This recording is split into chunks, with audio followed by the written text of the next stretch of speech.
functions.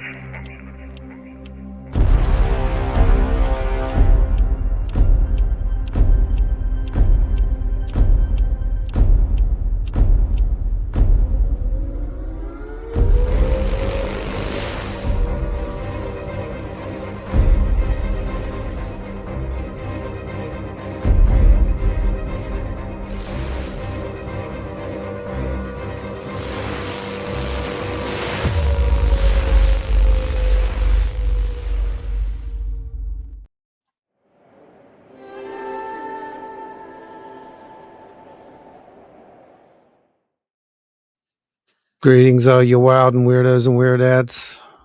Sky Daddy has blessed this show, apparently, and as well as everyone else who is out there just chucking your donations out this way. There is a brand new unlock screen for all you folks we who are like that. 3 deep now, guys. We've That's got one of you. awesome. Thank you, West Virginia Bigfoot Project. You That's you awesome. get the door in, and then right 7, behind you, we've got Nancy White and L.R. Miller holding it down. You guys are awesome. This is you guys are fantastic. Thank you so much. Awesome, guys. 7 more. I'll get you an unlock screen tonight. Man, do we have a big show planned tonight. We can finally talk about that thing we've been wanting to talk about for months. Finally. This has been in the bag since November. Oh yeah. There's a lot of things we can talk about now that we couldn't talk about. So this is going to be great. It's going to be a great show. We're going to look at some stuff a little bit deeper. We're going to answer some of the questions and concerns of the other folks who have posted over on Small Towns, comments there under the video.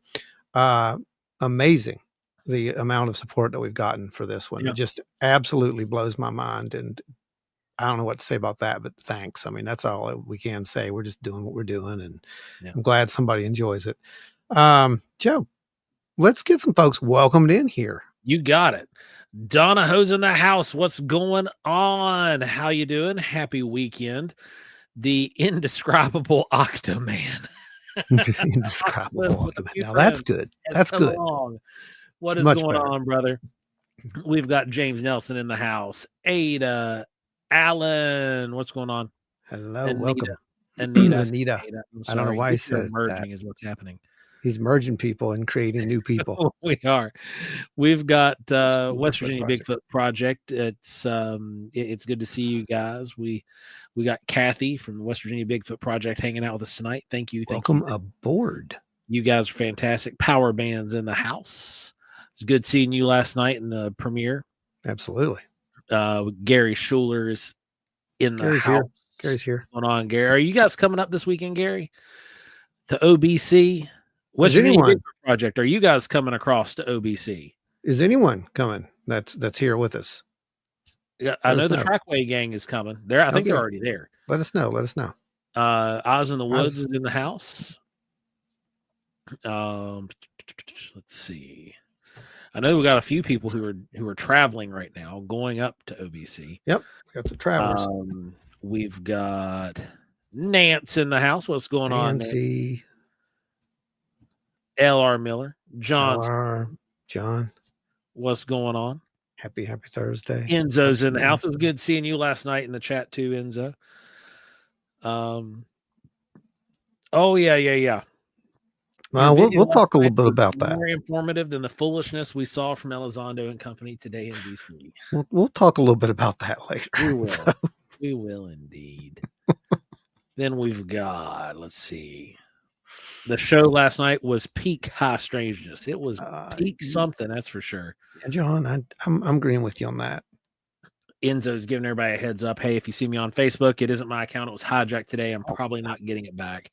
Never was a fan of Facebook anyway. That sucks, man. Sorry to hear that. Wow. Ada Cox coming in. I'm gonna get the owl. Big. We got a big blessing coming in. So here it goes. This is going to be a multispectral, multi-dimensional blessing for everybody. Multi-dimensional blessing. You can't do.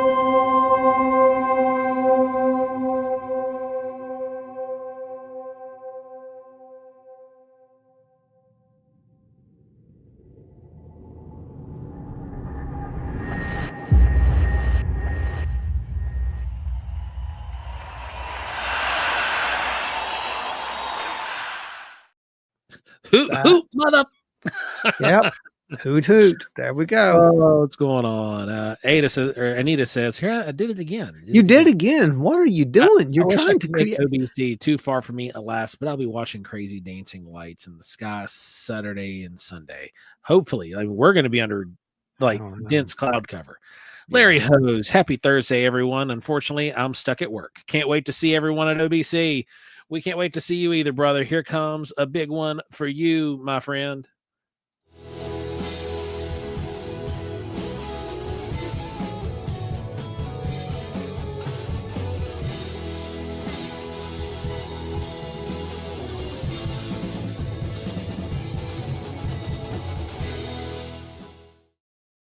Uh-oh, John's going to be at Salt Fork sporting his wild and weird tie-dye shirt. Oh, my. Yes.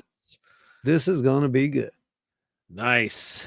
Terry McCullough, what's going on, brother? Good to see you out there, man. Hope you're doing well down in the South, my friend. Let's see. I think we got every now. I think we got everybody? We got them? We're caught up. All right. As long as we got everybody, we're good. Folks, let's get this shared out if you have not already done so, and let's pack this place. We have a very special guest joining us, probably right around the top of the hour or so. And make sure you smack the like button, share it out with your friends. This is one you definitely want to share out there. If you're just hit that little share icon, it's right about here, straight below my finger at the bottom of the screen. Hit that share button, send it out to all your social media platforms. I know it's a pain. It might yank you away from the screen for a minute, but we'll wait for you. It's okay. We would greatly appreciate it. And we'll wait for you. We'll wait right here while you go do that right now. We will wait right here. Okay. We're wanting to boost as much as possible because while the government is sitting in high secrecy mode at the moment and keeping all of the Air Force and Navy's front infrared all under wraps, keeping it lock and key, we are publishing and releasing every bit of ours. The most amazing part of that whole thing, folks, if you didn't know, there was a briefing today, an official briefing. I'll actually put a link to it. It's in the description of this actual episode. So you can go click on it, watch. It's 3 hours. You won't learn anything, by the way, watching it 3 hours. You really won't. There's a couple of good points in it, and there's some stuff that'll make you say, but there's some really things in there that just, I don't know why they were in there. And one of them that's going to be going viral tomorrow morning. I promise you this. This is not me looking into the crystal skull and looking into the future. This is just fact. This is what's going to happen tomorrow. What? No, I'll tell them about that later. It's okay. What's going to happen tomorrow is you're going to get up and your social media is going to be full. Your feed is going to be full of them saying, "Oh, they found a UFO on Mars. There's a orb on Mars. There's an egg on Mars. There's Tic Tac is the one. There's a Tic Tac. There's a Tic Tac. There's an egg. There's an orb. There's a UFO. There is a something. I'll give you that. But here's the problem. It was an AI. We just had this conversation warning last week, didn't we not? It was an AI enhanced image. Now, that can be good or bad. It could be AI as simple as sharpening. Yes. Because, we've used some sharpening tools in the past. Sure. But this doesn't look like it's just sharpened. No, it doesn't. This looks like it's sharpened, polished, retextured, sharpened a little bit more. What you said. Hit with about 1300 grit with some water. Yeah. And then put up there on the screen. Right. It doesn't match the actual background is what it looks like to me. So I don't know. I need to see the actual raw image. Why did you not show that? I think it's mainly just to cause confusion. I think it's mainly to cause confusion and keep us all, all the ufologists at everybody's throat. That's what I think it's for. It's division. Yeah. It's division. But the worst part is the ufologist people, the UFO clickers, the UFO social media people are the ones that are just like, look at this, look at this, look at this. It's going to be on every YouTube platform tomorrow. Brace yourselves for it now. Brace because it looks like hot garbage. It's coming. Okay, folks, let's get some comments and so forth in here. Let's get this thing started up. Did any of you watch it today? Any of you watch any Yeah, part of it? last night, today, get with us. Yeah. Want to hear your thoughts on this.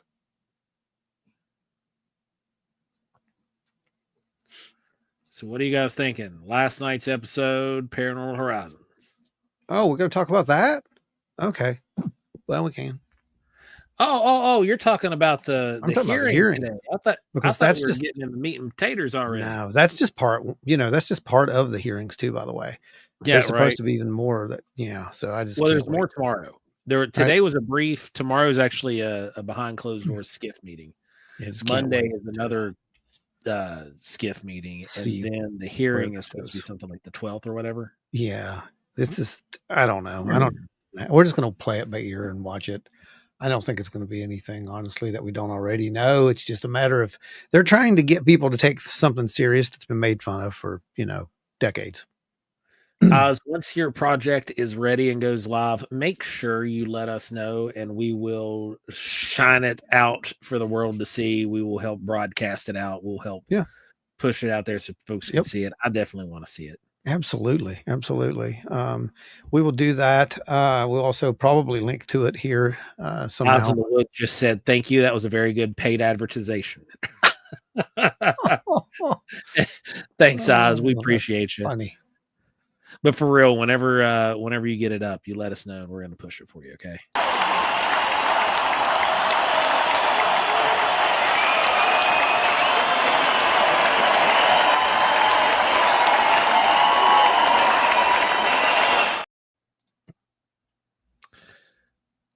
Octoman says, I didn't watch the hearings. I've been working all day. I don't think we'll be seeing anything from any administration, especially this one, though.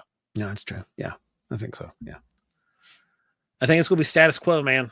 And I think Yeah. they're going to be real upset. I think there's going to be a few people who are trying to push really hard, particularly Tim Burchett and Now, Luna. those two right I there. think those two are going to be real upset.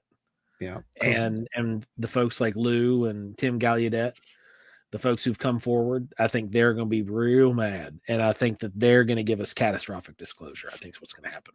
It's very possible I'm that this putting my cards on it now. Forces the hand. I mean, it could happen. Yeah. We already know that they have the information, allegedly, right? So they're trying to play ball the right way at this point. So will they get the chance to go into the field, or will they just go out in the back lot and start swinging? I don't know. I don't know what's going to happen. Enzo says, I live in Kansas. I know an irrigation circle. Lou Elizondo doesn't. Every time one of these experts does this, it makes actual investigators look up. And you have to ask why. Yeah. Like, why is that done? That's what I want to know, Enzo. We know that to have those positions, allegedly, right? You should know better than some of the stuff that gets done, but they do it. So, and not only do they do it, they put it out there as in, look at this. Look at this. And they don't really say any more than that. It's just enough to make you look at that and say, oh, wow, look at that. It's a, it's a UFO. It's a big flying saucer. Yeah. Taken underneath the wings of a plane. What? Give me more. I need more data. I mean, I'm sorry. That's just how it is. I know I sound like some of these other people, but it's true. We need more data on this stuff before we can run out and start screaming from the mountaintops. And if you're going to involve Congress after promising them all this, time, get better data. Right. Octoman says, some professionals and G-Man types are definitely going to be joining us in the internets when they realize this is the only way to get the truth disseminated. I mean, definitely agree. It's time to come out already. The Bigfoot Project says, agreed. Yeah. Yeah. It's been too much. It's just, and has anyone listened to the, what was it? The new weaponized episode? Oh yeah. The one where the guy came out and had the video. That was telling. That's a good. Why are we not hearing from people like this? Right. This is what I'm saying. I mean, and they literally introduced that on into, the record, right? I Yeah. mean, they got up there and said, "Oh, I'm saying this and, going on record and making a big deal of it." Yet, here's the guy who allegedly wrote this thing, who Yeah. saw the data, and he's not there unless that's the And for the surprise record, witness. that document was called Immaculate Constellation. You can't say that. Just so you hear me, Immaculate Okay. Constellation. Well, I didn't say it. You did. So anyway, no, for real. That's the crazy part of it is that, you know, maybe that's going to be the surprise witness. I don't know. We're just going to have to wait and see what happens on all this stuff. But I don't know. Enzo says, I'm not a fan of Corbell, but it was an interesting interview. I Right. hate what they've broken up into 3 parts. Yeah, Corbell's a pretty polarizing figure. He Yeah. Just is just yeah. black and white. It's either being done his way or not at all. Just And watch it for the data. I mean, that's pretty much what you got to do. You got to sift through it. That's kind of what we do. Anyway, all right, folks. Let's talk about this thing. Let's talk about the invisible, orange hawks that are in the room with us right now. Oh man, let's discuss it. Like I said, we've been wanting to talk about this thing that we saw back in November forever at this point, and we couldn't because we didn't want to spill the beans. We were able to release just enough of it, the orange UAP. Yeah. And that was on Stan's recommendation. You've got to do this. There's enough here. We don't know what it is. Let's get it out to the broader community. So it was shared out, he shared it out. So a lot, and I do mean a lot of people have seen that video. And we showed some really, really, really, really well-known, well-respected names in the community. Big people. We have. And they were impressed with it. It's something. So what are your thoughts? We want to hear them. I want to hit it all before Steve gets here. When Steve gets here, he's going to go over some stuff with us, and we want to get his impression of what happened out there as well. But what are your thoughts? I want to know what. Okay, he's listening. Yeah, he's listening. Yes. Well, I want to know what some of your ideas are. Possibly, some. I don't know. Figure out some protocol for future tests because we're not done by a long shot. And in fact, you guys are gonna be seeing more stuff coming over here on this channel in the near future. Yep. There's a few things we're ironing out logistically, and we got to wait for some of this weather to break. Where I'm under another severe storm advisory here at the house, and it looks like it's moving north of you, Ron. Yeah, it is. I've been watching it. We've been getting some crazy weather lately. Yeah, we're getting some crazy stuff right now, and there's a few areas that we need to hit that's actually right here near my house. As long as it stays gross and wet and the cloud covered, there's not a whole lot we can do. We need this sky to open up and clear up a little bit, and then we can get to work. Yeah, absolutely. And we do have some other stuff planned. We had some really great ideas that some people had thrown. And remember, this was November when we did this. We've upgraded considerably since then. This is one of the things that actually got us to where, well, we need to build, something to get these cameras pointed in the right directions and get them out of our hands and point at the sky. But we still want to be able to point them at the sky. So that means we have to build a whole new system that costs money. Yeah. And this next system that we're building is about the size of the back end of my truck. And it's going to be pretty fun.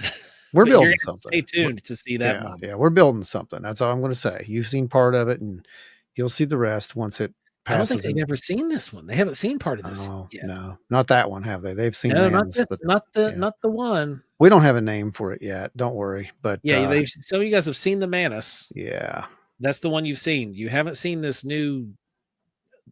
Yeah, we'll show that later. That's going to be something else we show. But it's like the dog whistle. No, it's not. Oh. I mean, it could be. It's our raccoon whistle. It's a trash panda, siren. Yeah, that's what we're going to call it. Siren. We're going to call it the trash panda siren.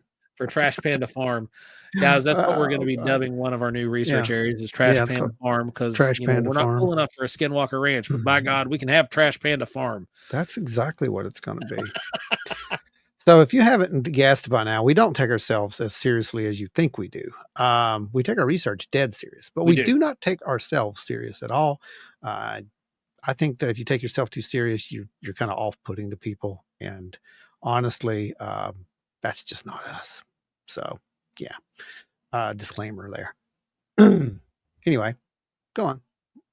Octo says, I had an idea, guys. These lights, they don't mind you filming them. Clearly, they hung around for 10 minutes. I think you should try to do exactly what you've been doing, what Keel did, but dun, dun, dun. I guess there's part 2. Vincent Ellison says, my job is to sit back and learn. Apples for the teachers. Thanks, Vincent. Thank you. LR says, are you building a time machine out of a DeLorean? I mean, it's not a time machine, but it's will be something. You guys will get a kick out of it. But I do need an old computer to make it work. Yeah. IBM 5100, actually, I think. Did John get a hold of you? Who? So go out there in a pair or trio, set up cameras at a little distance, and meditate and do CE5 contact protocol together while filming yourselves. Perhaps they will come down to you just like they came down to him. Well, you see, now here's the thing. You haven't seen part 2 of this investigation yet. That's about all I can say about that for right now. But I can say that what teachers prefer nice cold beer. No, I don't like beer. I do not like beer. Joe knows I do not like beer. Ron's a tequila guy.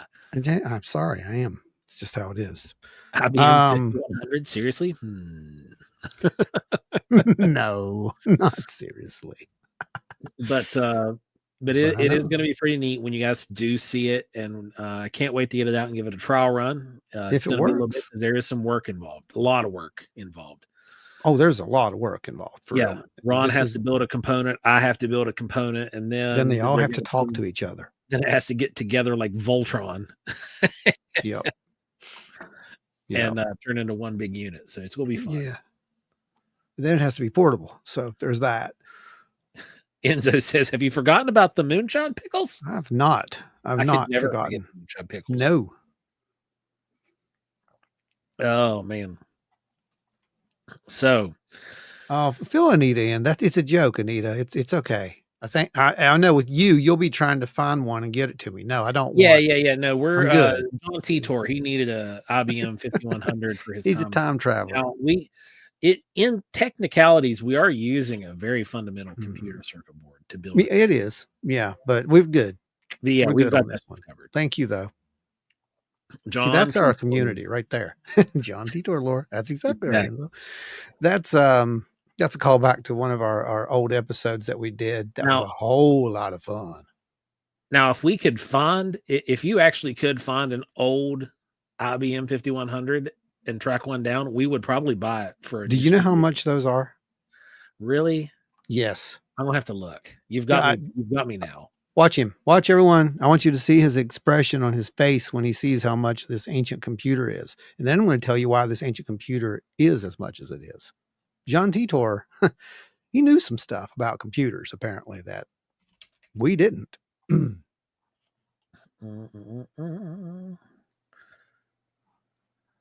Well, I'm seeing broken ones at like $100. No, not a broken one.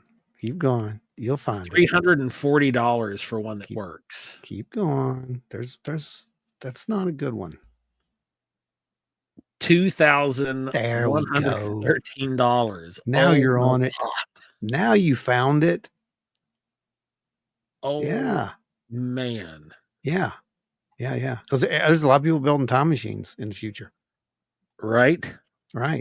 So anyway, yeah, they're expensive. But why they're expensive is because literally they have a back door, and they can run in some different way than all the other computers could. They were absolutely, I don't know, there was something about those computers. They were one of the few that, if I'm right, the whole Y2K thing, it didn't even affect those computers. Like Oh yeah, it would. there was something about them. It's because they're all analog. Every component on them was analog, so it wouldn't have been affected by any of the digital mishap. It has to do with the coding. They used a different form of coding on those computers, and they didn't use it on anything else, from what I understand. So the funny thing is, the guy who was John Titor, claimed to be John Titor, right? Yeah. He knew some stuff about computers to put that story together, and no one else would for a very long time. There's a little bit of, I don't know, man. I don't know. Maybe he worked for IBM. Who knows? Maybe it's very possible, right? So it says, Go "Are ahead. you mounting a marine grade radar to your truck?" No, we don't have that kind of money. No, You guys do bless us with a ton not yet. of finances to be able to do some crazy things. Like build this weird thing. Yeah. Right. But marine radar, the cheapest one I was able to find was like 25 grand. Yeah, dude. That stuff's expensive. We don't Yeah. have that kind of money. When someone like Brandon Plus, Fugel contacts us and wants to back us, well, we'll talk about that. But plus we're not in the business of sitting and waiting and just looking at radar to see if something happens. Ron and I, when we go fishing, the few times that Ron and I have gone fishing together, well, on you know how trolling, it went. Exactly. we put out a lure, we enticed a target. Think about that. Just think about that. Then what do you guys think we're doing when the targets come together? They were like adjacent to each other, basically touching, but not quite, and wild and weird stuff. It is wild and weird stuff. And if you think back, we gave you guys some hints along the way of doing this, because this really literally drove us mad, not being able to say what we had seen, the whole thing. We showed you the orange thing. I was like, well, that's enough. We're going to put that out, but we're not going to release this. Yeah. We only showed this to a handful of people. We showed it behind the scenes to a lot of our peers, but we only showed it to a handful of other people. But, and all agreed, number one, that's not a bird. Number two, they didn't know what it was. They had no clue what this was. They know us, so they know it wasn't, any tomfoolery. They know that we've already went through it and looked at it and tried to figure out, look, all the common stuff, it don't add up.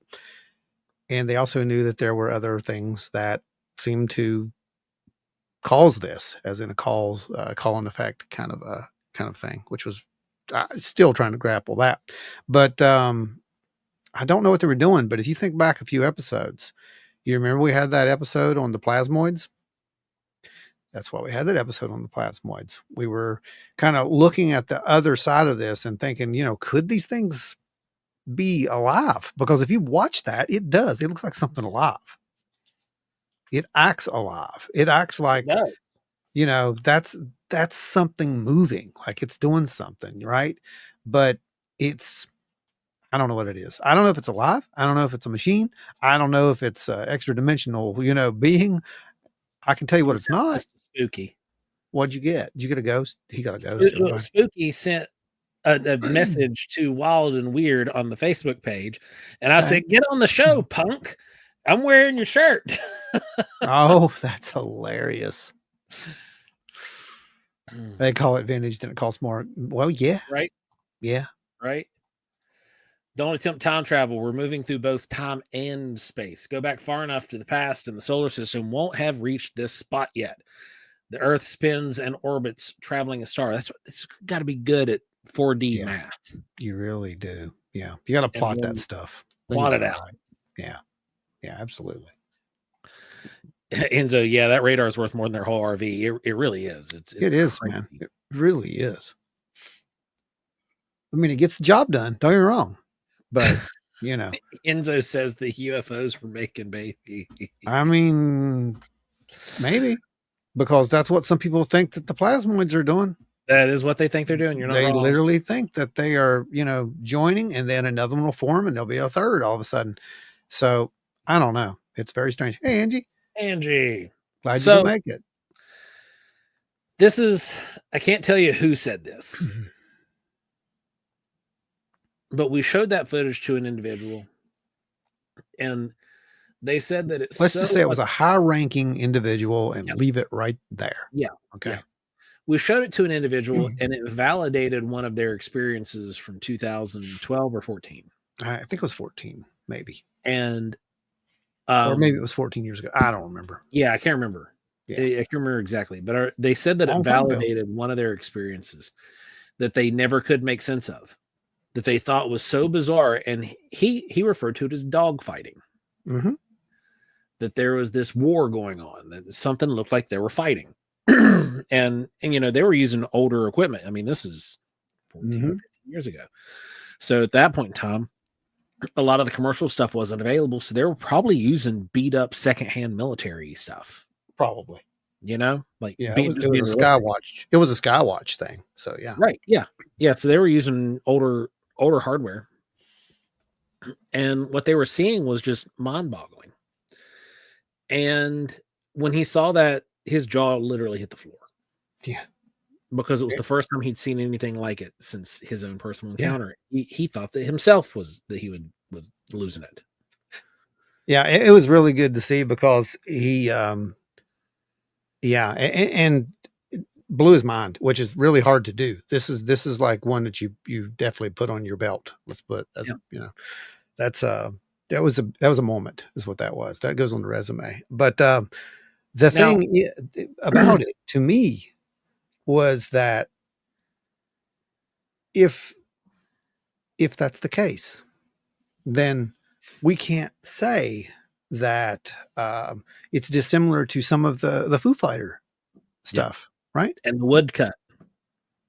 Yeah, Nuremberg right. woodcut. Enzo Nuremberg. brought that up. That's right. Yeah, you just did. There it is. Yes, the woodcutting, the Nuremberg. But it's true. There have been these cases witnessed throughout history of these possible dogfights. So whether that be what this is, I don't know, but I do know that opinion weighed very heavily upon how we looked at the phenomena after this and changed the protocols. One of the crazy things was too, after that entanglement, one of them rocketed off. Yeah. Like lightning. Just straight away. Yeah. But it was a very strange, extremely strange happening. Do we have any of that footage loaded up? Sure. I got some footage. Let me grab it here for us. Let me find it. It's right here. With this footage, we have literally the entire, where's it at? Episode. Here it is. You got to find the Sonics. And don't forget to get over there and like that episode, folks. Smash that like button. I know a lot of you guys are watching on your TV, and we'll forgive you for that. But get your phone out, smash that like button, okay? Yeah, it's hard to like it when you're watching it on TV, right? I know. So that's going to affect things a little bit. Okay, let me go ahead and load both of these up. Use this one and this one. Okay, I think this is part one. Let me make sure. Fill the frame. There we go. Visitors to your backwater planet do not engage in dog fights nor any other form of gambling. Oh, God. That's hilarious. Thanks, Men in Black. Glad to see you're back. That's just funny. All right, push that over there. I got it in the wrong order, so hang on. I think I got it this time. I did. Blow that up. There, like that. All right. I think this will play it. Yes, we have it. Okay, I've got it. All right. Hey, let's do a share. We're going to do a share screen right now. Here we go. Showing you guys some cool footage. We got some stuff coming up. Okay. Can you guys see it?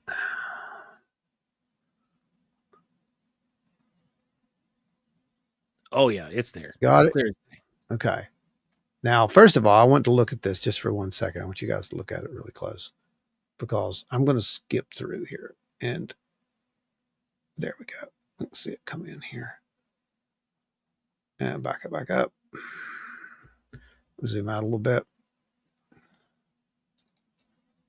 There we go. Pull this back out here. Zoom out a little bit. There we go. Back this way.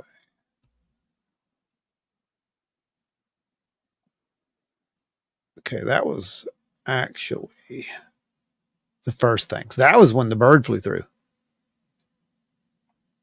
I think that's what we're seeing here. Because there's at one point you're like, oh, that's a bird. Yeah, I thought a bird came in because it came in through the bottom of the screen. Yeah. And that was in fact a bird. The one that came across the bottom of the screen was a bird. Yeah. What comes in and comes up, I thought might have been a bird coming towards this thing. And then when I realized these are at the same altitude, they're moving in the same direction, they're together. Now that was right. That was the bird. I think that's what we just saw. Yeah, that was the one that crossed below it. Yeah. Right. There. And you can even see it flutter. You can see it flat. That's what I want to see if we can get in here and see the wings. Yeah, you can see that pulsating where it's kind of changing a little bit of colors. That's 1, 2, 3. You can actually see. And also take note right here in this particular frame. Oops, back up. There we go. Right there. Note the intensity of the collars here. This is why it is so important to look at these things over and over and over again, because right here they look very similar. Stop it. There it is. There it is. You see that external ring. See how it's slightly dark on this one, but the one above it is black as night. That is an extreme thermal gradient. Mm-hmm. Now, there's a few things that can do that. Allegedly, gravity manipulation can cause rapid cooling. We'll just leave that where that is. You guys can do your own research on that part.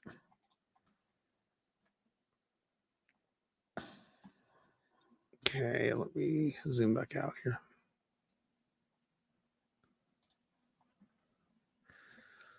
Oh yeah, the time's obviously wrong on this. By the way, I just want to state that the unit itself. Yeah, it was 7:30 p.m. Yeah, yeah, that's not right. Yeah, the AM PM was switched.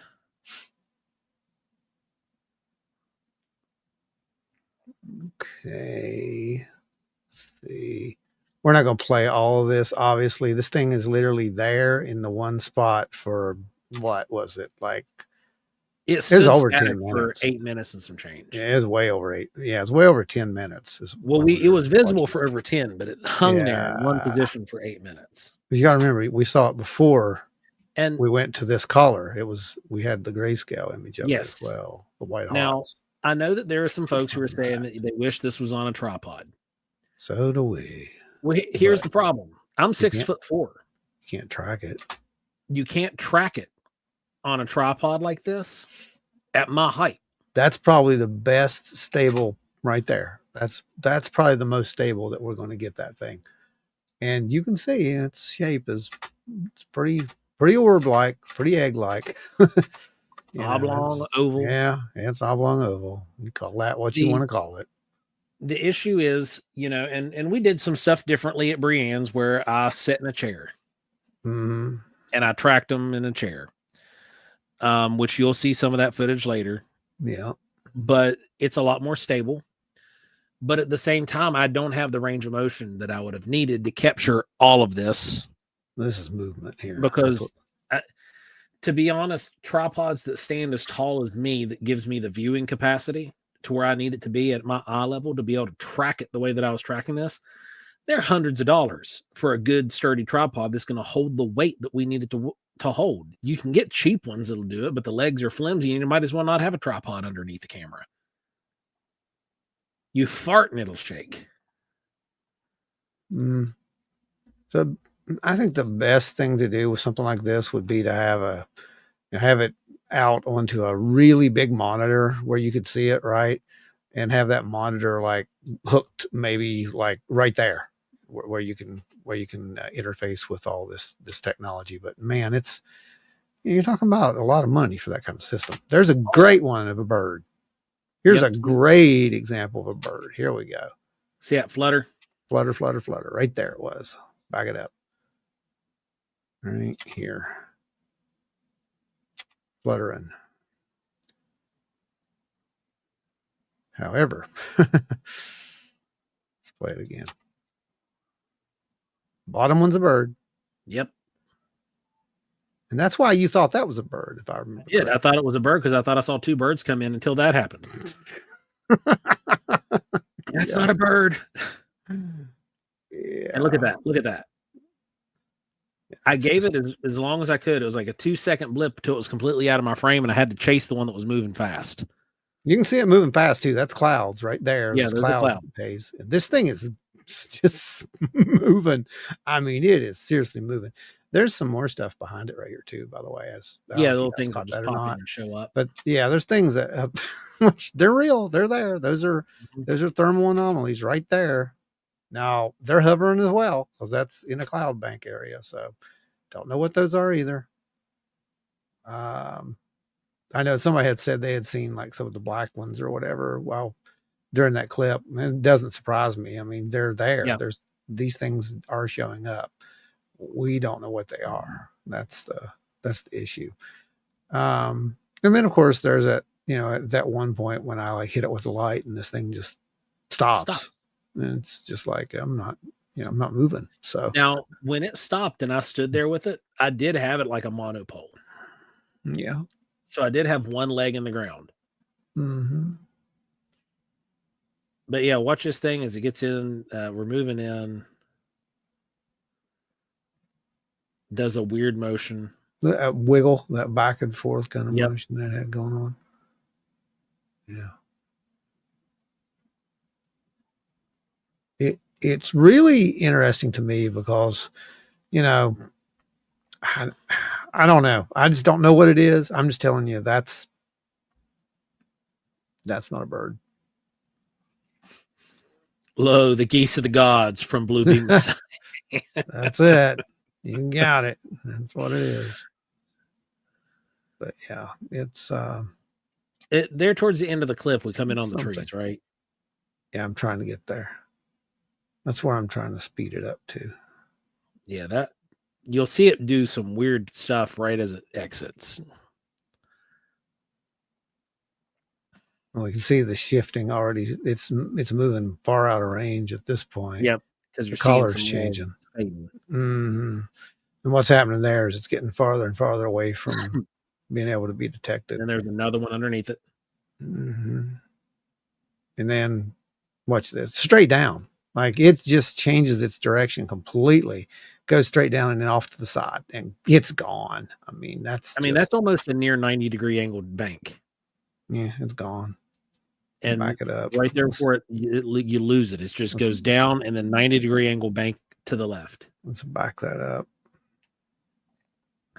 We go in right here. This is where it starts its descent. So it's literally starting to go down right here.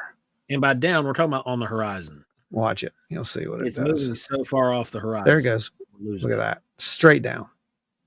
And then it'll go right off almost to a 90-degree angle, and it's gone behind that tree. That's the end of it. It's just, yeah, it's wild. It was ridiculous is what it was. Yeah, it's wild. It's, yeah. This lasted so long, and it did not feel like it took 10 minutes.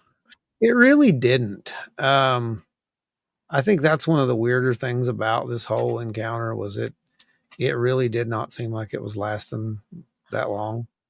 And I think I even said that. I was like, no, it's not 10. No, there's no way. But yeah. And you said, check the time. And I said, you called it out earlier. I was like, check the time, because I don't know. But, and people are laughing about that, but it's like, no, we take that serious now. We do. You've got to, and you've got to call everything into question at this point. And well, even Steve and Maria both and Adam were all three like, "There's no way this has been 10 minutes." I was like, Right. It "This didn't. recording is 10 minutes long." Yeah, it didn't feel like it, but yeah, it was. That's what it was. Enzo says, "I was shocked at how long that encounter lasted." Yeah, Same. we were too. Now, here's the one of the cooler parts of it. I think is right here. This is where you'll watch. You see it on there. I like do the flash. I think I did 4 flashes and nothing happened. And I said, okay, let's try this 5. Let's try 5. So I did 1, 2, 3, 4, 5. And when I do 1, 2, 3, 4, 5, that's when this happens. They start kind of doing that weird stuff, and that's when the merger begins. Boom, right there. It's just like, And that was the second time it happened. Yeah, that's the crazy part. So I don't. It's wild.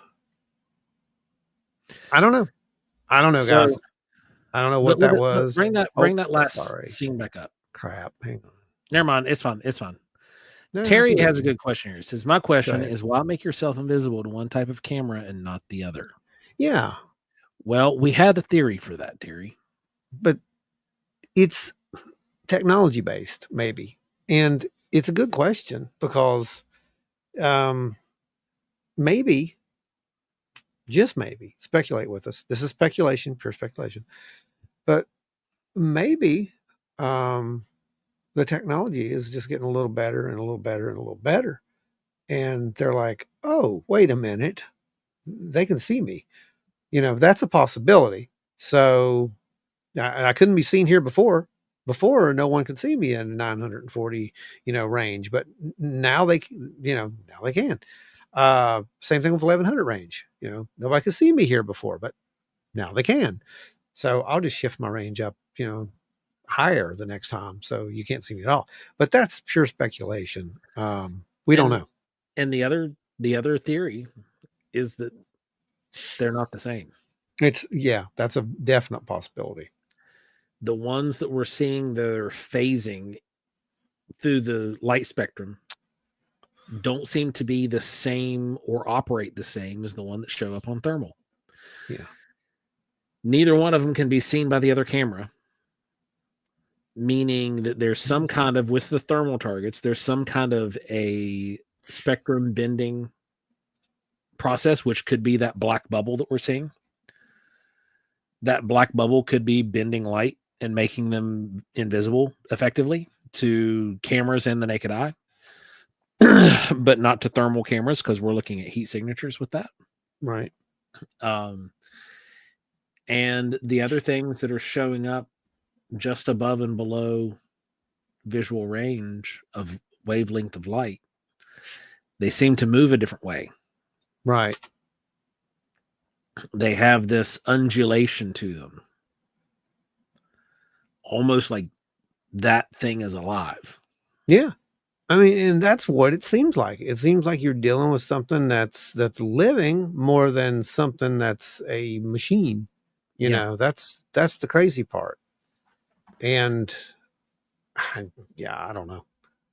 I don't know what to tell you guys as far as it goes with what it is. I'm not even going to go there because I don't know what it is. It's an unknown. It's a UAP. It's anomalous, and it's flying. So, and it's an object or some type. I don't know. I don't know what it is. Have either of you ever experienced any hitchhiker effect? Yes. I'm not That's all I'll say. completely unconvinced that what happened there that night wasn't related to the hitchhiker effect. Right. Yes. I think we can say that. Yes. Yeah. Without going into terrible detail. Yeah. It seemed like as far as this was concerned, going out into the field and having these things repeat, it seemed like it occurred within a specific amount of time. There was a escalation that seemed to be taking place, and one could make the argument that it began, down at TNT. Yeah. One could argue that it began in Canal State Forest. Right. And has never stopped. Right. It just changed. And not So, even Paranormal Horizons Canola State Forest visit. right. So if that's the case, then man, I don't know. I really don't know. It's That's a again, story you guys might get at some point. maybe it's a weird one. I don't know. Enzo brings up, could you see it visually even, or you couldn't see it visually even when you hit it with the flashlight? No, No. no, there's nothing visible about this thing. He was It aiming the just, flashlight based off of where he saw me scoping. yeah. And honestly, at this point, the data says that I could have, I could have aimed that flashlight at the ground, and I still think we'd have got interaction. In fact, if you go back and watch episode, was it episode? Oh man, one, two, three, four, five. Was it episode five? Four. Maybe four. When we're at Wineberry and Yeah, we're doing 4. the laser experiments, I literally did aim it at the hillside, and we got responses aiming at a hillside. That shouldn't have happened. And that kind of led up to some of these experiments as far as it goes. But Yeah. I don't know, man. I don't know what they were. I don't know what triggered it. I don't really know what happened. I just know that we were, you know, given as an experiment, given a test, and we got results. And we didn't get one result or two results or three. We got multiple results, Yeah. and it was pretty consistent. Um, I did actually feed that data into our AI, and it did say that for this to happen by chance, it would be a 0.01% chance. Yeah. That's 001. Oh yeah, 0.001. Sorry, 0.001% that Yeah. this would have happened by chance, based upon the seemingly call and response and feedback that we got. Now, Enzo asked, did you have a sense of how big or how far away the object was from you? With the thermal targets, we have seen them flying at the size that we're getting, that little grain of sand size that we see in the lens there. We have seen those interacting and moving around aircraft. And based off of that, our estimation is that those are a couple thousand feet in the air. I think We've they're kind of also big. seen them. We've used the cloud bank to measure that. Mm-hmm. And we've known that using MEDAR data, that the cloud bank was at 3,000 feet and we couldn't see them, but then they would pop out from behind the clouds and flying overhead. So those are at thousands of feet. Now, put that into scale and size. That object is a little bit smaller than a house. I think they're kind of big. I'll be honest with you. I think they're Yeah. kind of big, and I don't think if they were much smaller, we wouldn't catch them. I know some people have said, "Oh, they're closer to the camera." They're Never. not. They're not. I These mean, when things we are can, at thousands of feet. I know how far away the tree line is. They're not close to the camera, and it's not a bug, because man, is that a big bug? Yeah.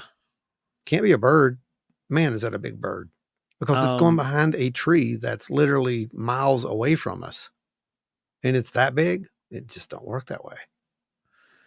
so we Steve's trying to join, by the way. Just to let you all know. okay. As soon as we get him in here, we We will pull him aboard. with those little weird spheres of light that are captured on the 3rd generation night vision, I have no idea how big or how far those are. I do know that Oh, one we watched, the orange one, we watched it go from over top of our heads to across the horizon, which visual from where we were at, we could visibly see that night 5 miles. So it traversed 5 miles in the span of that time.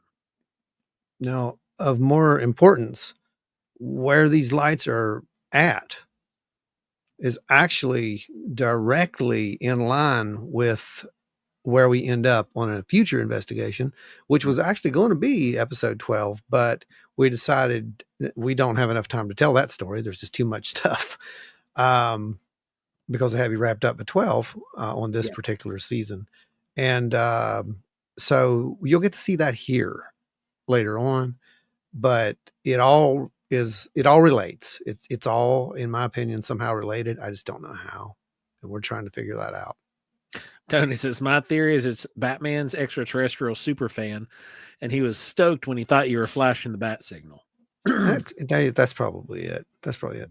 Now, what's interesting about that signal is I did not know what Steve tells us, later on that, you know, it's just what you think. It's not an actual, he eventually got to the point where he was just what he thought. And it was less important about what you thought, what you were flashing or you're using, and more about what you were thinking while you were doing it. Better not be Jean Jacket from Nope. That saucer was hungry. That movie's a trip. What did I say? Oz says, I caught something odd in my first attempt to mimic Skywatcher's dog whistle. Looked like a pimple on a cloud, but analyzing it via editing tools, it was distinct and odd. I may submit it to you. That's neat. Yeah. They're very, very quiet about that particular device, and that's interesting to me. I got a feeling it's something you could easily build. Well, not easily, but you could build it if you had enough money.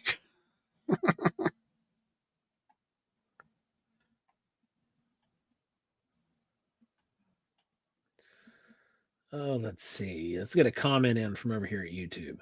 Okay. This is one of the most fascinating series I've ever watched. Trust me when I say I've watched a lot.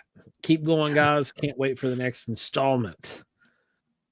Oh, we got somebody. He's trying. He's trying. Device is not connected. Okay, it's trying though. Okay. Joe, you drinking some moonshine? No, unfortunately, just water today. I just use mason jars. Okay, I think we might have him. Oh, we got him. We got him. Do we have a lock on him? We've got a lock. Here he comes. Bring him in. Steve, we've got him, man. Look at that, everybody. It is the legendary. It wasn't easy. It wasn't easy. Right. I have faith in you. I would never have just sent you a link and said, here, do what it says. I'd have talked you in. Don't worry. We'd have got you here. Spooky says, nice shirt, Joe. It's about time you showed up. Spooky's here. No kidding. Geez, you've been sitting there in our chat sending us messages. And here we are. We're like, hey, Spooky, get over here, man. Come hang out with the gang. We've got a special guest with us tonight. And Spooky just now shows up, coincidentally, same time as Steve. That Steve shows up. How about that? Spooky. Good timing, Steve, good to have you, man. So what'd you think about how the episode turned out last night? I only saw a part of it because I'm one of those old guys that has a hard time getting into the computer and getting into the to see it. But I thought, holy cow, I was a kind of a celebrity almost. Kind of a celebrity. You mean the celebrity? You were the guest of honor, man. We're gonna have to do something whenever we come up there for Mothman Festival this year. We will pull everyone together at the statue and we'll just do a massive signing. How about that? Everybody will be in line for the statue, but we'll force them to get our signatures. And are we talking about the statue with the shiny hiney?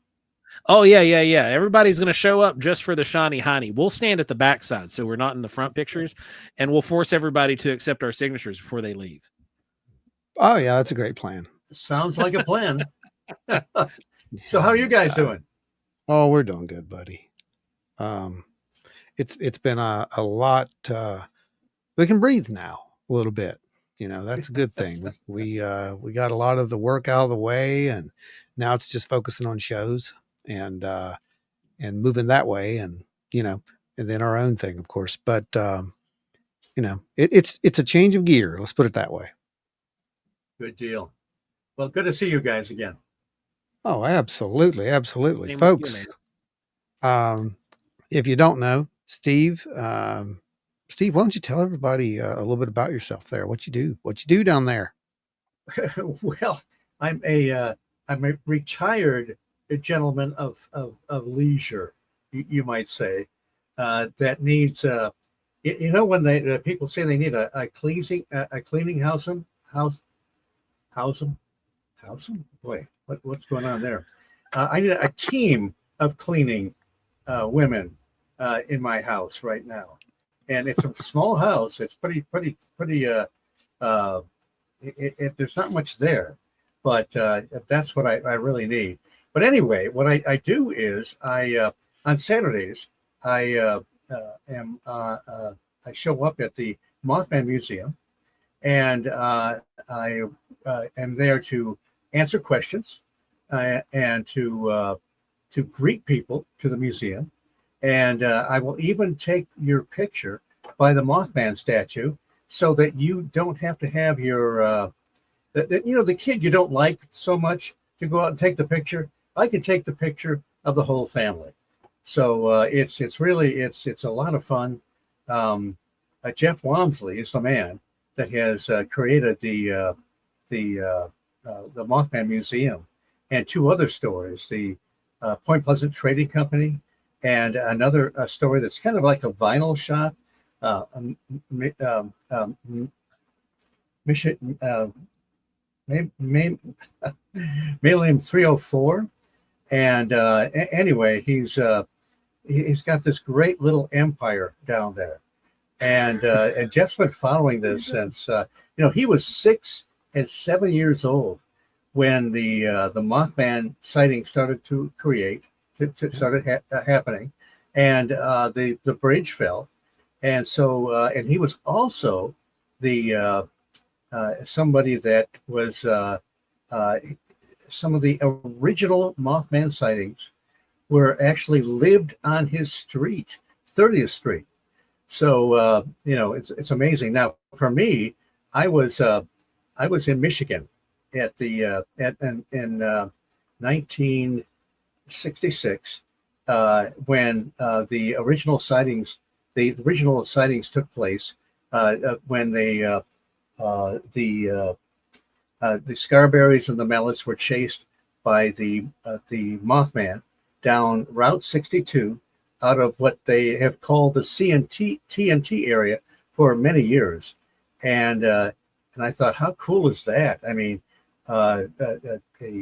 people being chased by a winged humanoid down that road, that 2-lane road back in '66, and you can actually go into the Mothman Museum, and you can see the newspaper articles when this originally happened, and the Stars and Stripes newspaper covered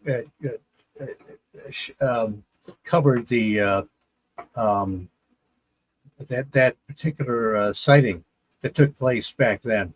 So I actually have been following the Mothman for decades, really. And oh, here comes a cat in my obstructed my view here. I only have 4 cats. I mean, come on, I'm a cat dad. So here you go, Willis. Yeah, okay, he's not arching his back. We don't see him yet. That's okay. I just have ghost cats. You do. You have ghost cats. So I was just at the Butler Paranormal weekend last weekend, and staying with some friends of mine, and I was working on a presentation that will be a little more full-fledged for the Mothman Festival, and it's on the Loch Ness monster, the high strangeness aspects of of Nessie, which a lot of people don't know anything about. So I was working on that. That's cool. So I've got this great library of books and of the unexplained, the paranormal, and it's a little discombobulated right now. I've got to get things back in order, but yeah, I have no complaints. I'm in a great little tiny house with 4 cats on the fringes of downtown Point Pleasant, and that's what I do. I just sort of hang out with my cats, read paranormal books, and try to figure out what the hell is going on with all this stuff. It's kind of like what we do. Speaking of what the hell was going on, Enzo is curious about what was going through Steve's mind as all of this was going down. Oh man, as you guys know, I'm the guy that nothing ever happens to. I mean, I had one strange experience when I went to the TNT area alone one night, at one dark night, and came back to my motel room. This was back when I was still living in Michigan and coming down to explore the EMT TMT area. And I had a TV set turn on. The moment I opened my motel room and start flipping through channels, and I couldn't even begin to explain that. So that's about the only really weird experience I've ever had.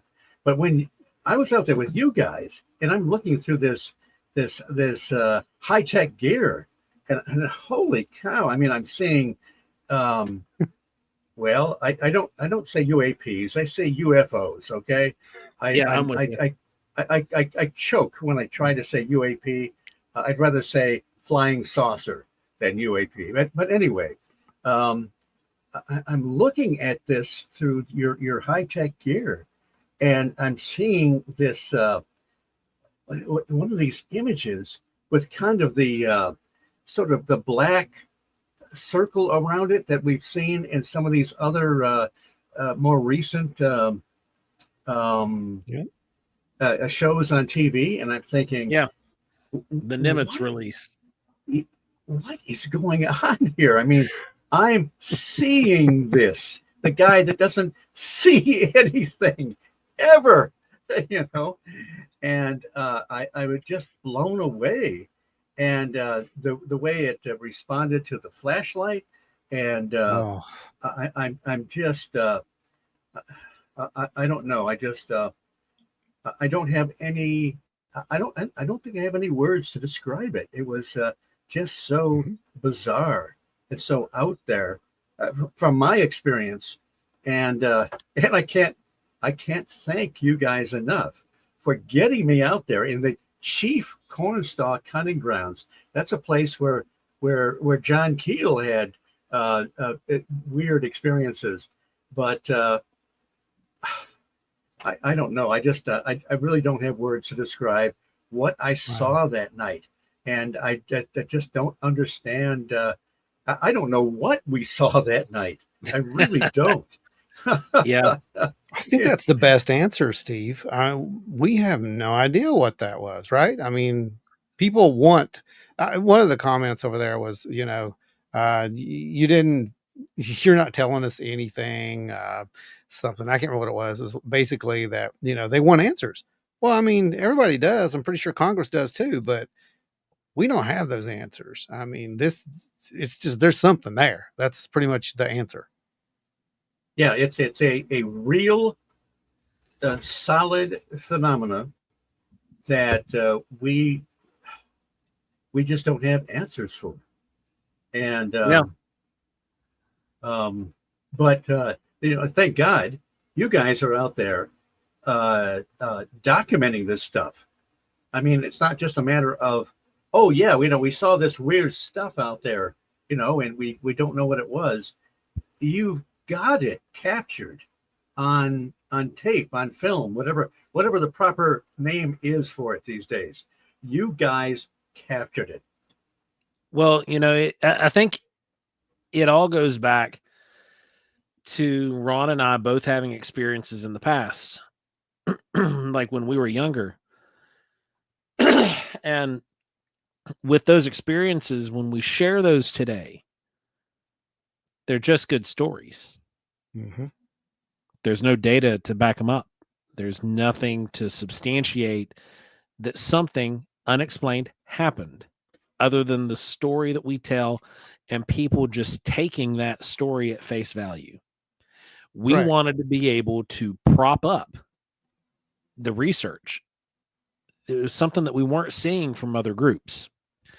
It was something that you weren't seeing from, at least publicly, you weren't seeing the release of this stuff from other groups and other research teams. They'll talk about their stuff, but they become very proprietary.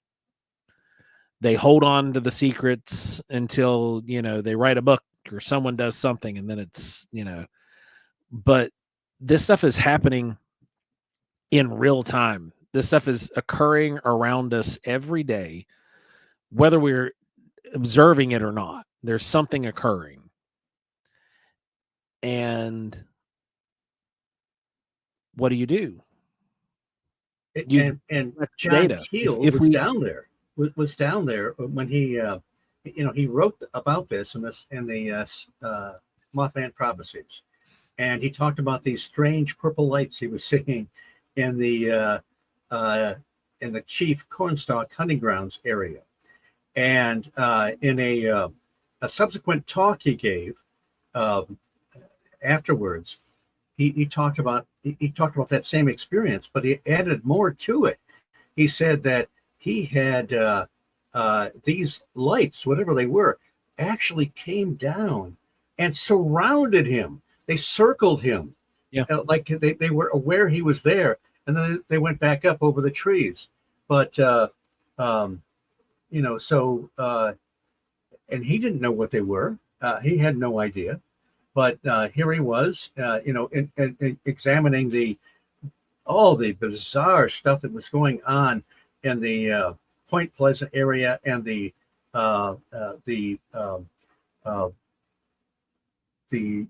Point Pleasant, not the Point Pleasant, but the area that was that whole vast area that was going on at that time, and so he was just fascinated by what had happened to him personally, but he had no photographs or no nothing to document it.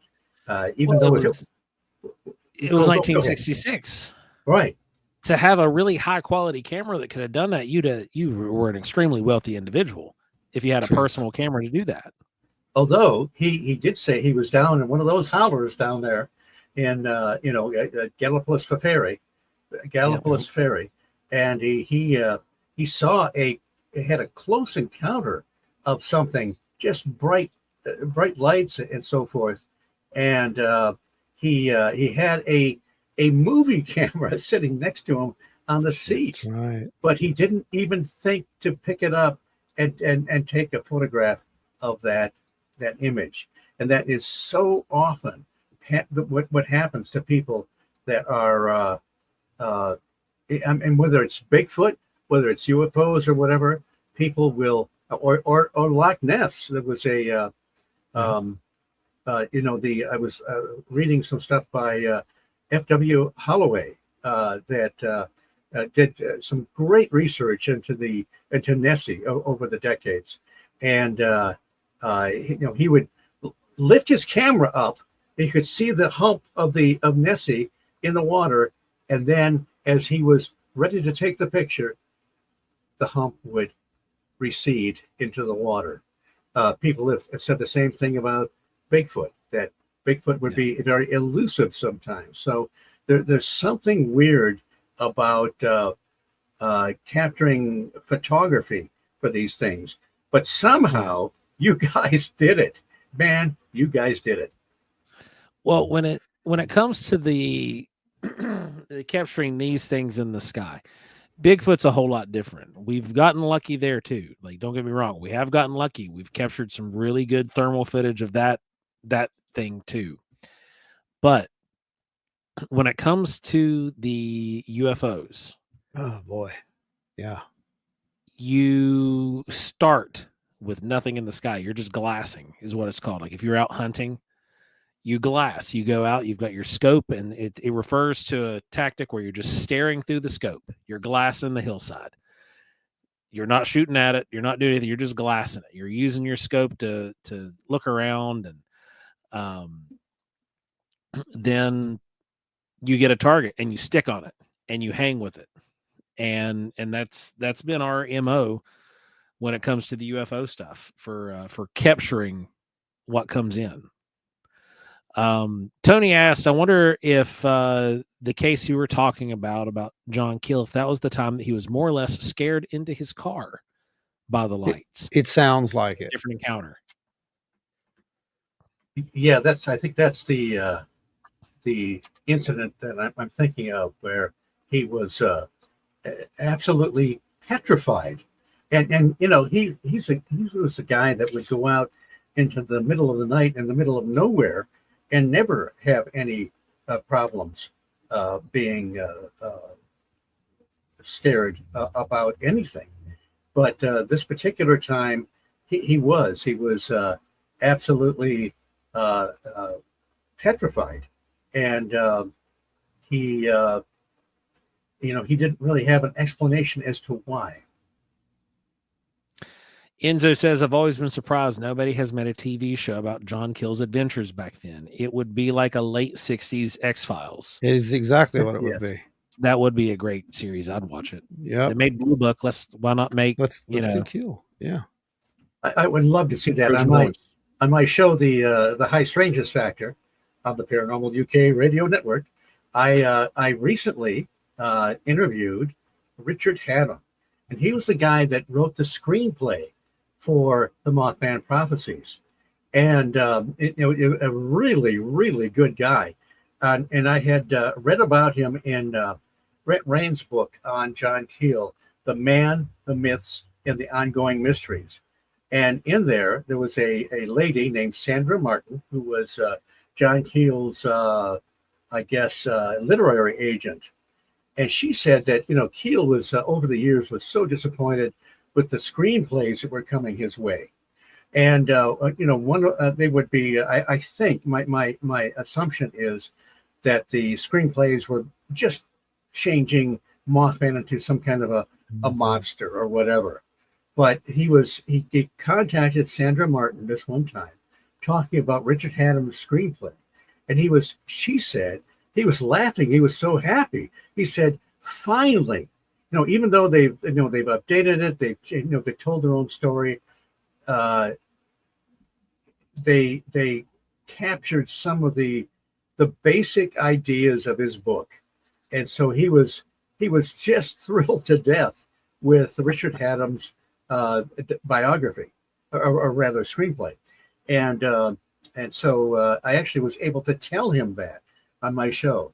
So he was very pleased that John Keel actually was happy about his screenplay. And the one thing I remember when, it was 2002 when that came out? That's how old it is. He was on Art Bell's Coast to Coast AM. And Art Bell asked him, he said, well, what did you think about the movie? And he said, you know what?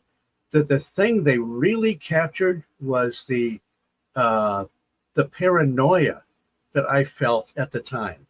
And if you've read the book, there's a chapter in there that is entitled Paranoics Are Made, Not Born. And, so he was very, very pleased with what Richard Haddam did with the screenplay to the Mothman Prophecies. Enzo says Sandra Martin and John Keel were the original Mulder and Scully. Yeah, there you go. So Ron, welcome into this one. Well, this was the purple thing incident. This was the very first successful, I think, part of the flashlight experiment that we got a visual on. And this was down at the old power plant area. There it is right there. And there we can see the purple thing just zipping through the sky right there. And then it just kind of disappears. But this is in real time. That's the flashlight. 1, 2, 3. There's the 3. That is an aircraft flying in the background. Aircraft back here. And then we can see it just kind of pops out of almost nowhere. Right about here. There we are, right there. So to zoom in there a little bit. You can see the coloration. The coloration is completely different than anything else that's around there. And there's the movement. But yeah, we've been definitely getting some weird stuff, man. I don't know what it is. Now, the thing to me is the fact that the frequency, and this got on my nerves. So I know it's getting on people's nerves. It's got to be. Like, how is it that we can go out into the field and these things, we catch them? Now, Well, I don't understand that. there were a lot of times that we've done this though and been skunked. Right. But But during we this have more. investigation, Yeah. this particular series of investigations that began somewhere, I think it was right after dawn, is where it all just kind of started snowballing. And, you know, the I don't event know. that, I kind of think it snowballed after the freaking whippoorwill. oh, the whippoorwill. Yeah, the whippoorwill incident was weird. I ain't gonna lie. But as far as, you know, this manifesting itself as these balls of light in the sky, not in front of us, you know, like at Wineberry, Yeah. because that escalated as well. Yeah. The ones in Womberry, they were right against the ground and they were Right. leaving traces of light in Exactly. infrared on the ground. They were reflecting light. They were that close to the ground. Exactly. So we go from that to, you know, to out there at Dawn's when we receive a 1.6 at the same time this thing's over us and it's doing weird stuff, leading us around, you know, by the nose. End up in Point Pleasant. Meet Roney out of the blue, talks, you know, end up on an investigation with him. You go out and do this ITC session with something in the field and literally say, you know, use whatever energy you want. You can make this. And about that time, you know, weird stuff starts happening. Batteries start dying left and right. The walkies, you know, come on that have been turned off. Your classic paranormal, you know, weird stuff, right? And it ends that night with us seeing lights in the sky. The next time we come back there is by complete accident because we were going to go here. Yeah, Steve And wasn't able to make it, Steve but we wasn't able to still make we it. needed the cornstalk footage. So we Yep. were going to go out there with Dave and use the Sea Star. We were already behind because you had been sick and then Yep. I got sick. So we were already behind by like shooting for 3 almost like, weeks. yeah, almost a month. I Yeah. remember the stress level. It was pretty high. And, you know, there's other things. It was just a bad time. That was a bad time of my life. But this absolutely just, it was amazing. It just an incredible experience how it all ended up happening the way it happened. Well, the one of the things, it all, like you said, it did tie itself up nicely there. And I say it tied itself up nicely Oh because yeah, it almost felt orchestrated. it really did. We actually talk amongst ourselves that way because, you know, it seems like this story wanted to be told. That's how we say it. It's like, if I could tell this story, I don't know that I could illustrate it the way that it came out. Yeah. It told itself. Which is weird because, you know, that's not something that you hear in a lot of these paranormal UFO or high strangeness incidents. The only ones that you kind of get that kind of a story with, or you hear that about, would be Skinwalker Ranch. It's true. It lets you get the stuff that it wants you to get, and that's it. Hence, Trash Panda Farm. Trash Panda Farm. And the Skinwalker Ranch, you know, if you were able to isolate certain aspects of it, you could think, oh, it's ET, it's extra dimensional. Right. But if you get the full spectrum, you're getting disembodied voices, you're getting poltergeist phenomena, you're getting all kinds of stuff that you think, what the heck is this doing here? You know, why are we getting all this other really truly bizarre stuff at the Skinwalker Ranch? And the same with other that there was what was it, the Dyfed Enigma. Dyfed is spelled Dyfed, of Welsh, and the Southwest in 1977 they had just a bizarre series of events that again, you know, if you were to isolate certain aspects of it, you think, okay, we're talking ET, but heck, some of these entities or whatever were translucent.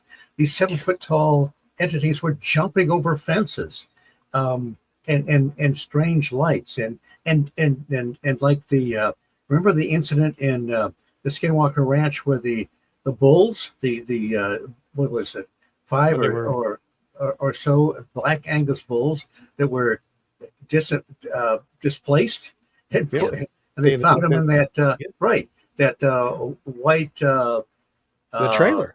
the trailer, that white trailer. There's Yeah. kind of well, the same thing happened in 1977 in in Dubbit, where the Billy Coombs on the on his farm, they were he had 100 cattle in his penned up, and all of a sudden, he gets up in the morning and they're gone. Where are they? A half mile away in the Broadmoor farm. And if somebody were going to play a prank on him and open the gate and shuffled them over there, they would have gone right by the door the window where they slept, and they would have had to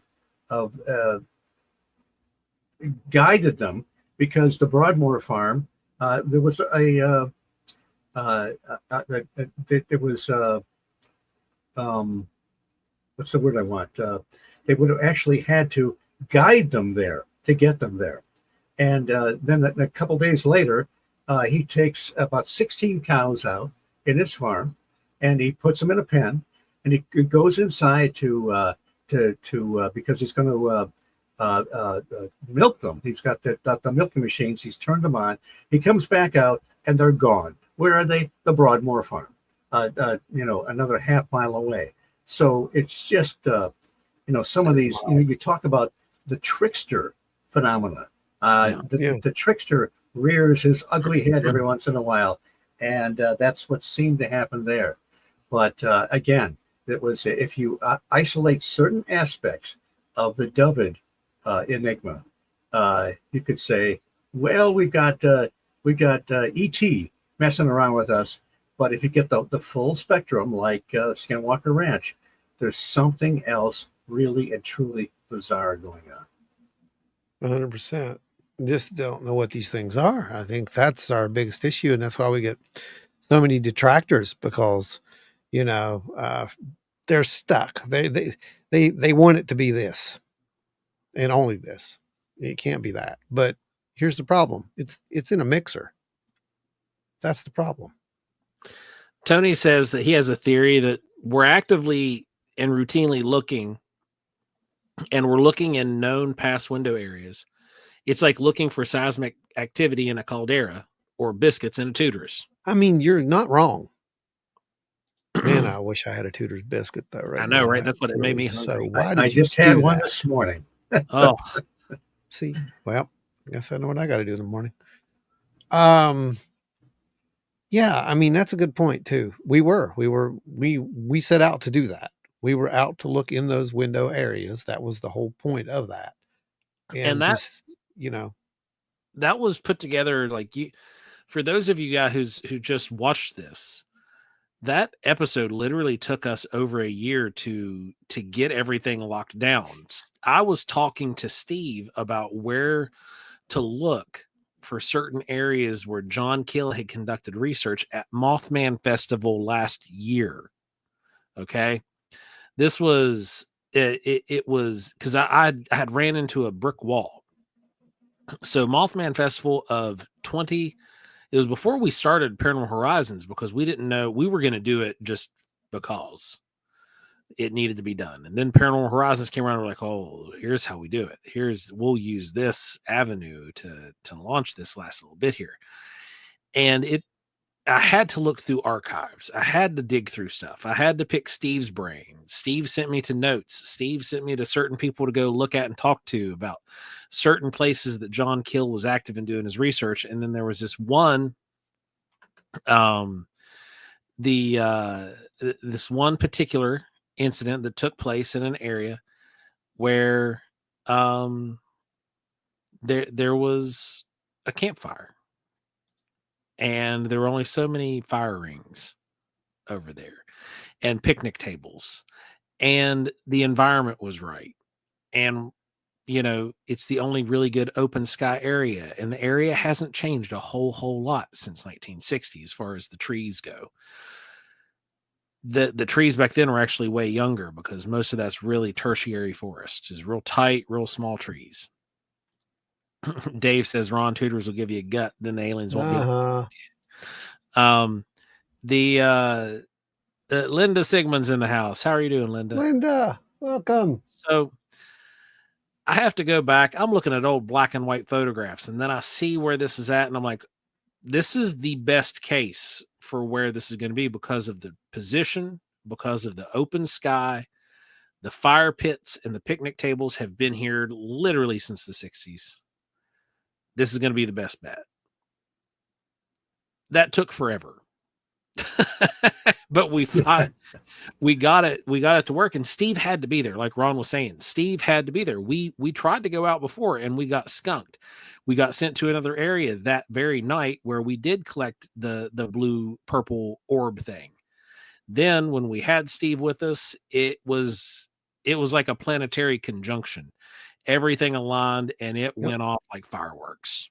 I'm telling you, that was amazing that night. It really was. It was like you were supposed to be there. And I mean, I'm just saying that's how it turned out. I don't know. Oh man, we got a lot of people up there. Let's see. Roll back. Yeah, I'm trying to pick through them there. We got portals. Yeah, it could be. Enzo says the original Allsap team wondered the same thing, talking about how the distance was on the hitchhiker effect.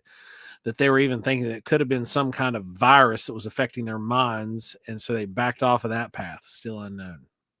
Yeah. Originally asked, what's the range of the hitchhiker stuff? Well, we don't know. What is range to something that can traverse space and time?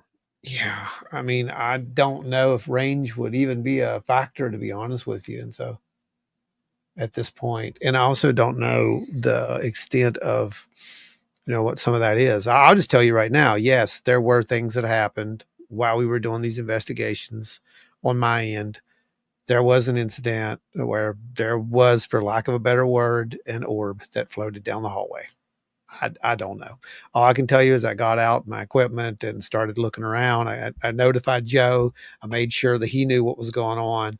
And what was it? I don't know. I mean, well, that same morning I saw a UFO on my ride to work.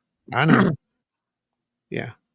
So there was these weird things happening behind the scenes that they were almost like validation points, if you will. They're just like, you think that this is all, a coincidence, but I'm going to show you it's not. And for perspective, what I saw, it looked like somebody took a sparkler and just drug it straight across the sky at 7:10 in the morning. Yeah, that's how you described it. And, like Mike Clellan, we had him on here at one point, author of The Messengers, just incredible. No one has done as much research on the owl UFO. Have you checked out that book, Steve, The Messengers? Alien Phenomena. What's that? Have you checked out that book, The Messengers by Mike Clelland? I perused it a little bit with the owls. Yes. Oh yeah. Yeah, very strange stuff. Amazing. But and he suggested, literally, and it makes sense. It's as if something just threw those in there as a plot twist, just to make you say, aha, just to make you look at it and think, why did that happen? Like, why did you see the same thing the same day I did? And we're nowhere near each other. Like, yeah. And there were other incidents. It's the same thing, but it all happened like that. And it was all right in that window, for lack of a better word, when we were doing that particular set of investigations in the TNT area. They were even seeing lights down there after we started doing some of these experiments. After the experiments kicked off, okay? So we kicked off the experiments originally would have been during the TNT workshop. It would have been October, yeah. Well, originally, yeah. So we're bumping it all the way back to the workshop that Steve spoke at there in the TNT area. Right. We went out. There were some other people that went out and conducted some investigations there that were at the workshop. Then there were the things that we were going out and doing. The very first principal filming was you, myself, and Maria going Yep. out to the TNT area Before we even had cameras. before we even had the cameras to do it, because we were behind on Yep. schedule. We needed That's to right. get started. That's right. That was the very And first day of filming. Yeah. so we went and we poked around at the TNT area, and then we really poked at the TNT area With the workshop. Yeah, because you guys got some weird stuff that happened there. You got radiation for the first time to go up. Because we'd went in there and we didn't really get much in the way of anything terribly odd. And, this was weeks you got before. some images of things that probably weren't satellites, if I recall. Yeah. Yeah, we definitely got that. The question up is, would I go out with you guys again to try and absolutely, yes, you guys are my ticket to see something weird after decades of not seeing very much weird. Well, we've got a spot near you that we want to drag you out to again here soon. Absolutely. Plus, we've got to revisit Cornstalk. We've got to go check that out again. Just us. I think that would be a blast. Yeah. That would be good. Yeah. And maybe even not even film it. Obviously, take out the tech and film that stuff. But I think just for giggles, go out there, start a campfire. Yeah. Oh, yeah. Sit for a little bit, hang out, kill the fire, turn on everything else. And and play the John Keel whatever, the John Keel game, I guess. Right. That's it. Put out the fire. Yeah. So Dave Roberts says at the WVAA, which is the Star Skywatch, not Skywatch, Astronomy. It's the West Virginia Astronomy Association. Dave runs. 5 of us observed an object around midnight that couldn't be explained. What? Very similar to the orangeous object that Lisa and I saw a few years back in Davis. Wow. So it was moving like that. If you guys remember on the Trail of UFOs, Dark Skies, go watch Dave that. Described something that was like skipping across water, jumping across the sky. It happened around 2020. But yeah, that's I mean, as far as it goes, I think that this is, without going into, again, spoilers for the next episode, because we quite literally do lay everything on the table. I just want to put that out, and you'll get to see the final, wrap up of this investigation with Steve on there as well. Nikki says, I'm so intrigued by the 1.6 gigahertz. It seems to pop up consistently with aerial phenomena activity. It almost easier to believe a metallic flying object over a mystical pattern of lights. Yeah, that's the weird part. We don't know either. And that's why we had to create a protocol for that, because you get it. You get it a lot. You get it a lot. And we got it so much that we're like, this can't be right. This is not happening. There's an explanation. So there's a lot of them you don't see. What's funny is the original talks for the 1.6 protocol started a year ago today. Yeah. We were walking into Salt Fork Lodge. Yeah. Being out in the rain. Yeah. And we got the 1.6 a couple times. And we're like, there's got to be, because we'd had it at Wineberry, we had it at Salt Fork. We're like, what? And so we had to start generating protocol ideas. Then we got it more and more and more, and we refined the protocol concepts. We knew we needed to make a protocol for it, but we definitely refined it down. Now we've got a set. Yeah, I'm pretty happy with it right now. I mean, I'm sure there's some that get through the filter that don't make it through the filter that probably were anomalous, but they don't meet the standards, and the standards is it's got to be a certain amplitude, and it's got to be pretty direct, and it's got to be a repeated kind of thing. Ideally, it would be wonderful to have a secondary spectrum analyzer. Maybe that's something we can get later on in the future. Again, all the donations you guys give us, that's where they go. So, if you want to continue to see stuff like that, then just know that that's where all those blessings are going. That's what we're doing. So we call them blessings for those people who don't know. It's not some church thing. We call it that because, you know, Because it's a cult. it's not a cult. We If do they it. say it's not a cult, it's definitely a cult. Man, we do That's it the rules. because it's just a little something to give back to everybody who actually, you know, donates. There's some people who buy these super stickers and super chats and all that stuff, and it's wonderful. It's great. I love it. But I was like, you know, we need to give them something back. So I'll sit on the computer and I'll make up these little, you know, animations and whatnot. And I made you a really good one too, by the way. When we hit 10, you're gonna get to see You're it. 3 away, folks. You're 3 We're only away. 3 Any away. denomination can be Yep. any denomination. You're 3 away from Yep. unlocking the new animation. It's a good one. It's fun. You're gonna like it. I know So, a couple Steve, of people in here is gonna love it. what would be the most there was a lot of stuff that happened that night, but when Ron hit the thing with the flashlight and it stopped, you were watching, you were holding the tablet, you were seeing what I was seeing. What went through your mind when that happened? Because we were watching something move and then all of a sudden just halt. For me, holy expletive. Same. What is going on here?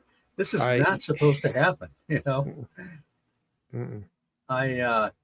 You know, you get into this realm, and you might as well just hang up reason, logic, and expectation out the window, because you just don't know what's going to happen, and when it does, you still don't know what's going to happen or why it happened. No, that's true. I mean, it's Yeah. 100% true. I mean, and what got me, I think the biggest thing for me, aside from the orange thing, which you guys, you know, just heard me reacting to it, you didn't see that. No, yeah, we just heard him reacting. We're like, I was even standing there like, I don't see I don't. any. There's nothing on thermal. I'm like, okay, well, there's something here, and you know, I'm giving a play by play of what I'm seeing, but and I remember Joe was coming over, and he was dropping something off, and I was like, oh, yeah, I got to see this. You got to see this. So I pulled it up, and I wanted to have the camera set up on him so I could get his reaction. And man, I wish we'd have got that shot, because it was literally just, it was amazing. I mean, Yeah, you know, to my see it for jaw the first dropped. time, it really did. It really did. Apparently, that's what happens when some people see this footage. It causes Yeah. jaws to drop. So, it was impressive. It really was, and I'm happy to have got that. But the second thing would be what seemed to be what was happening with those flashlights, and then Steve saying at the end, "Well, you know." He got to the point where he thought you didn't need a code. He just thought, you know, the more you think it, that consciousness aspect, which we were going down that road. And what's really funny, guys, pay attention to what's happening while this is being filmed, while we're doing this. Yeah, This is would November. be You're watching it last night. It was filmed in November. was filmed in Cold November. November night. It was in November when all this was happening.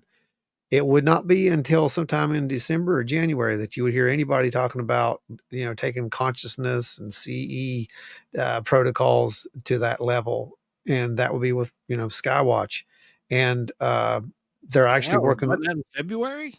I think it was January. I can't remember for sure. I think it was January.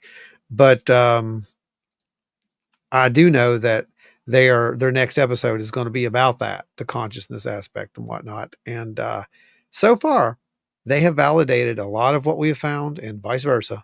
We don't know them, by the way. We have no contact with them whatsoever. I just want to put that out there. But we seem to be validating. So I want you to understand what's happening here. In science, you have something that's called repeatability. You have to have that before something is proven to be. You have to have independent, repeated experiments with the same type of protocols and the same type of results.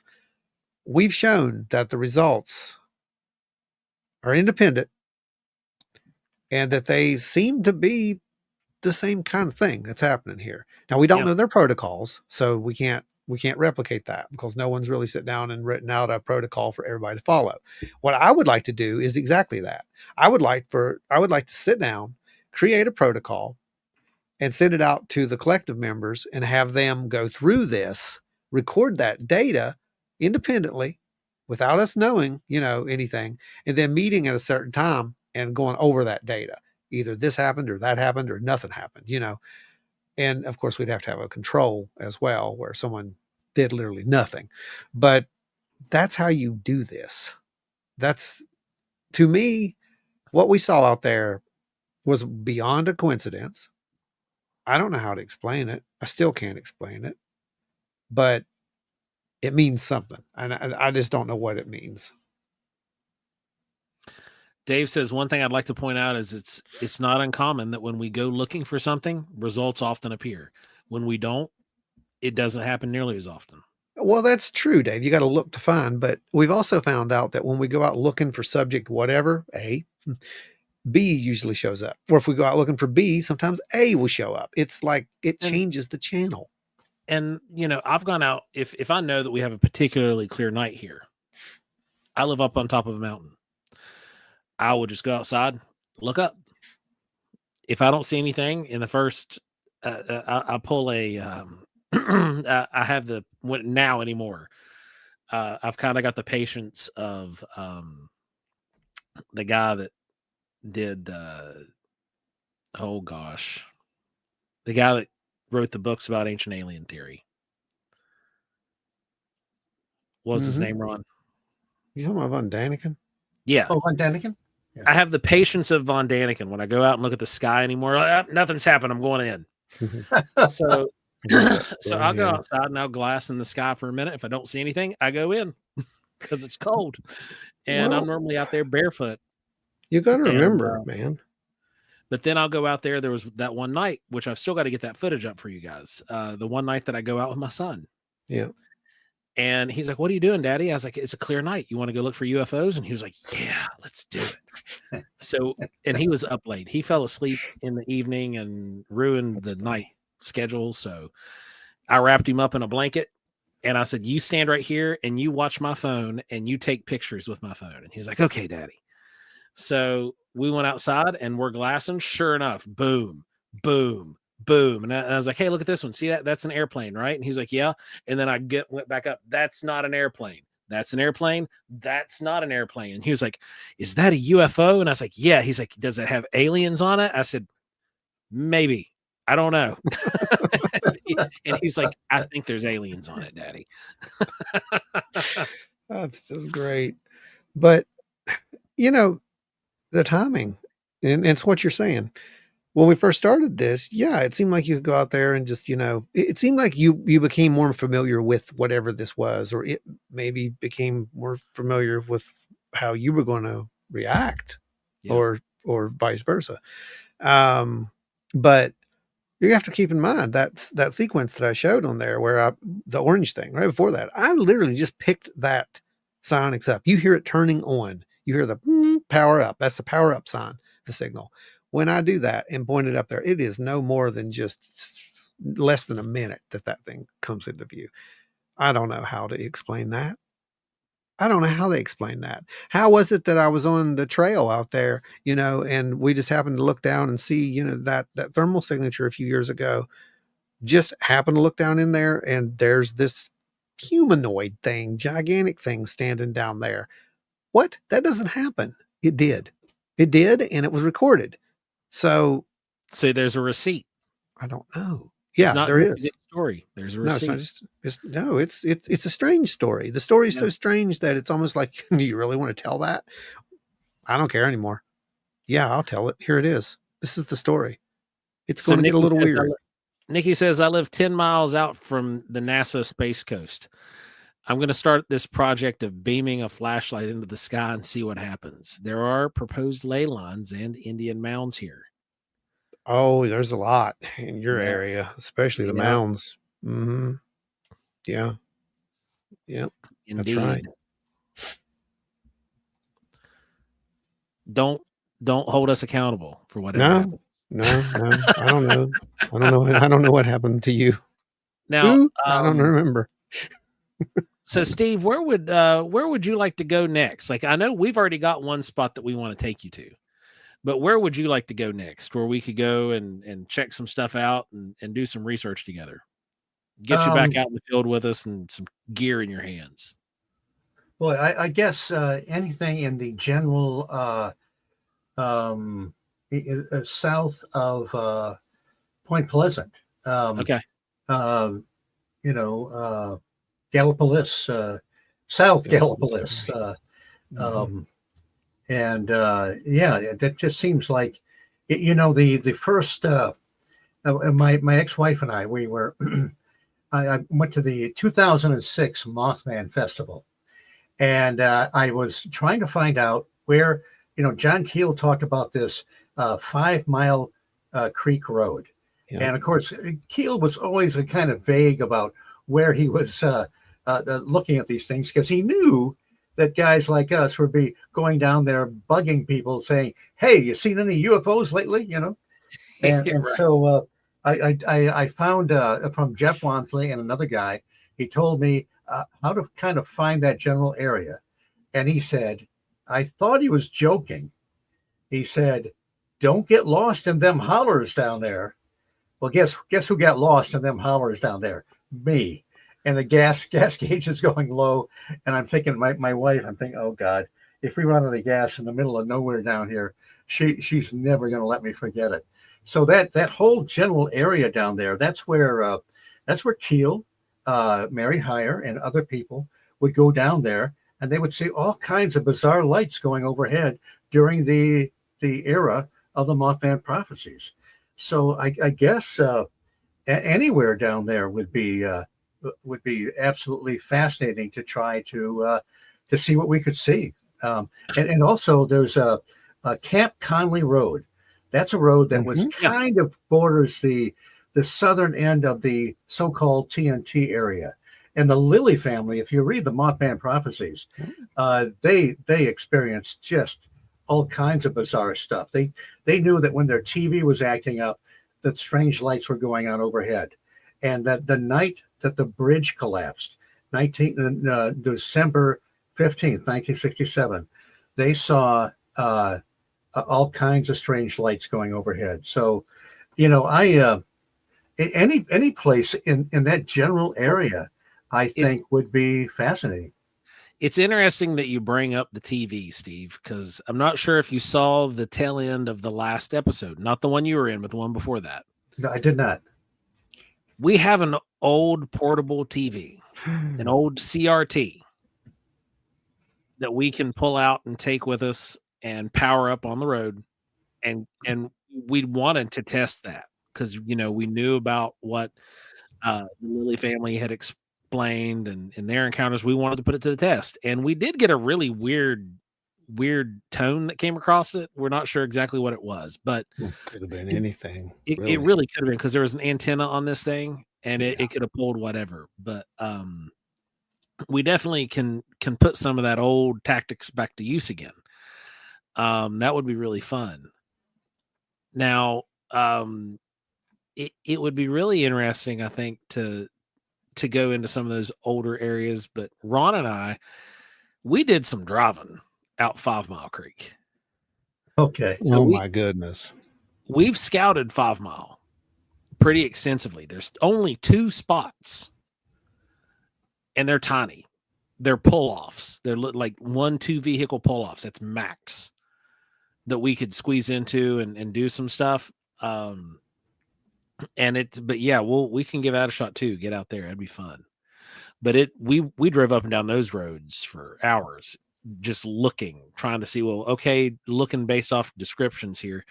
Like if you put all the time together, it was probably about 2.5 hours of time over a few trips that we did. Oh, here we go, Steve. Here's the TV. Now, while this was going on, we did get a weird spectrum signal that came through. We got something on the SA, and we got a little spike in radiation there toward the end as well. So related. I don't know, but it was something to note. It was definitely something to note. And we did this right out where the old right down the road from right there at the fairgrounds where the old plant used to be. So there's when we got the signal. I'm pointing at it right now, Dave, because we had originally thought, well, that's something of the gear, but it wasn't. We couldn't. We turned it back on. It disappears and it does not come back. If it had been our gear, it would have came back. I do have to tell you something that was kind of funny. I went down on Route 2 and went into the hollers that way, and I was trying to find my way out, and finally I did. I came out on I guess it was Route 35. So here's this Yankee, not knowing what the heck he's doing, comes down on Route 2, gets out on Route 35. And I'm thinking, how did he get across the river? I mean, for a brief moment, I'm wondering, what the heck did I do? And because the river's on one side of you on Route 2, and it's on the exact opposite because it's a different river coming up 35. Fortunately, I wasn't that stupid, and I figured it out. But I for just a brief moment, I thought, what did you do? How did you do this? And that's all it was. I was on a different river. That's why. So anyway, that was a great night. I had actually been down to Point Pleasant in 1977. I went down to see the old North Power Plant when it was still standing. Oh man! And I have some great black and white photographs of the old North Power Plant inside and out that I have not been able to find for about 20 years. So anyway, I know. But anyway, Yankees are a little slow sometimes, but I did figure it out. I'm not a Yankee anymore. I'm a Southerner. You are now. Enzo says, I do like how you all have your equipment laid out on the back of the truck. A wall of info at a glance. Yeah, it's kind of like our little CIC. We can get all the, all the data there at that one spot.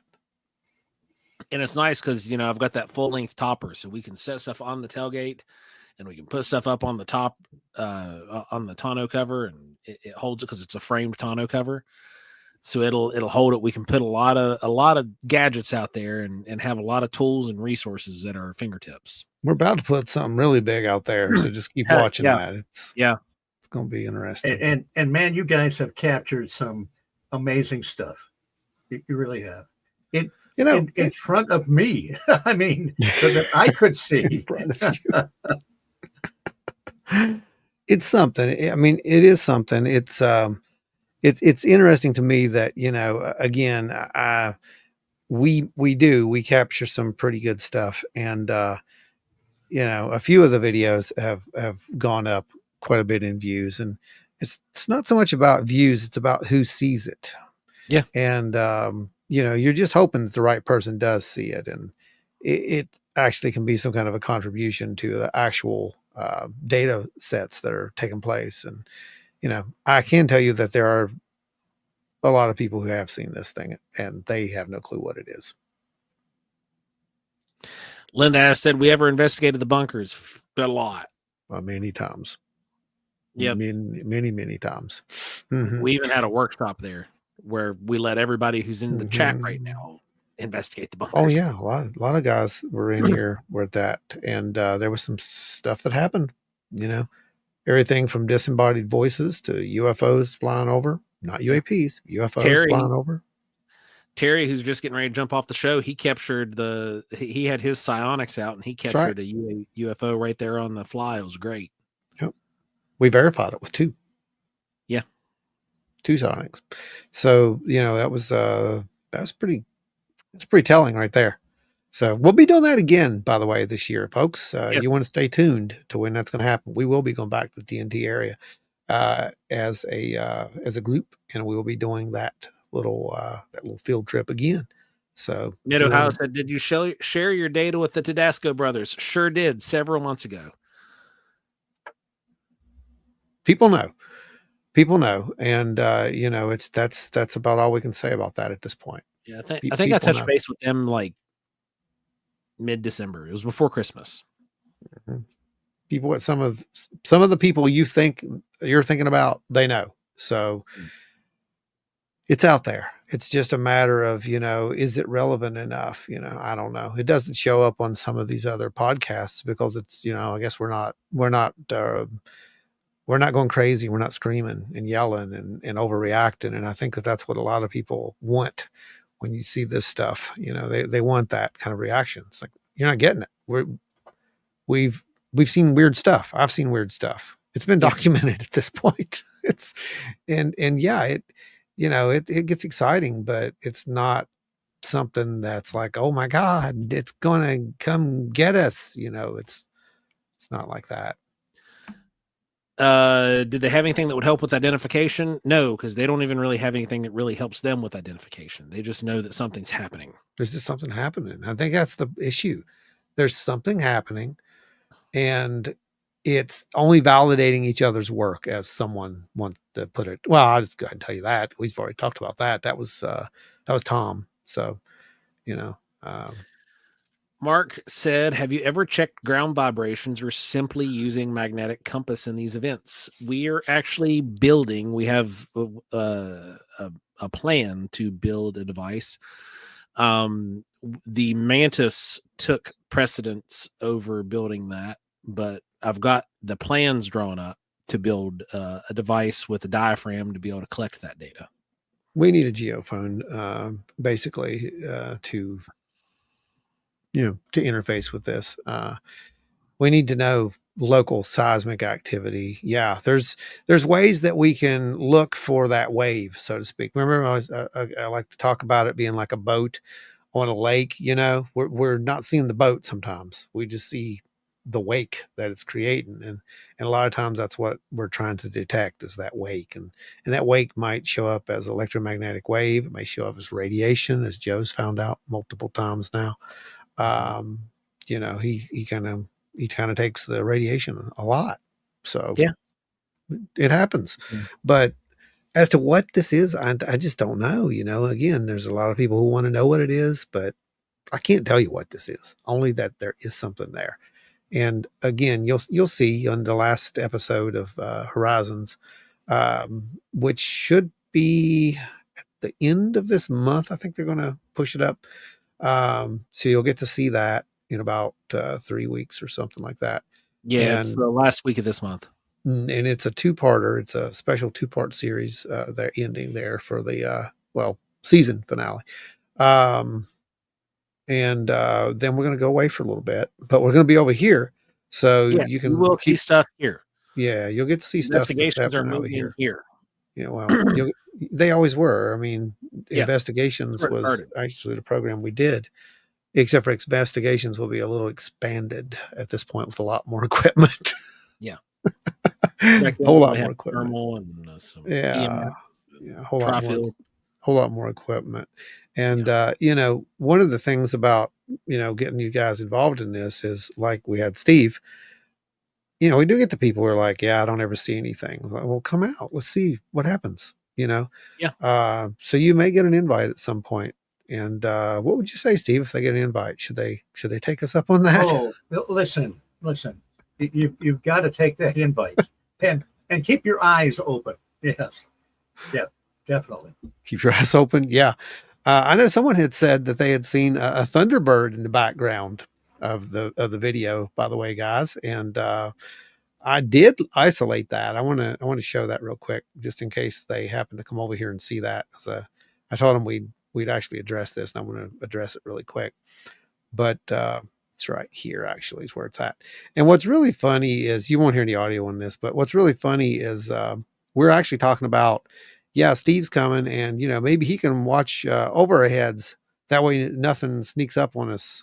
And then this is happening in the background, which is just absolutely priceless. But yeah, it's just it's a very big bird. So let's see, share screen. So this one actually is a bird. So let's go in and go ahead and play it. And you'll see it come in Right here. Here it comes. You see it? Oh yeah. The trees. I mean, it's a Big monster. culture. It's big. It's very big. Let me go in a little bit here.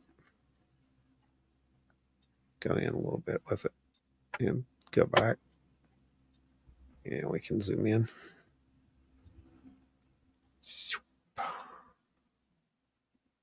There we go.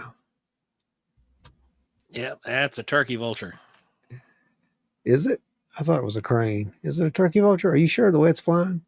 That's what it looks like. It looks like Let's watch it. Watch it come in from behind your head. See those flaps? I don't know. Yeah, then it holds it though for quite a while. Yeah, it holds it. See?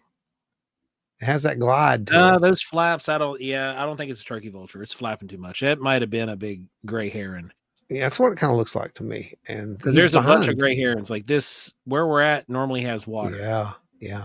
And he's behind that tree, so you know that is a very large. It's a big bird. Yeah, so it's either a big remember or a gray heron. What's that? One of the bunkers blew up over 10 years ago.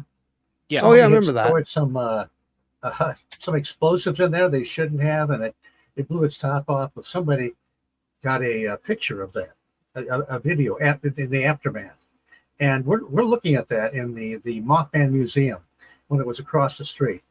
And there was this, there was an image on there of this. You could see the fiery blast.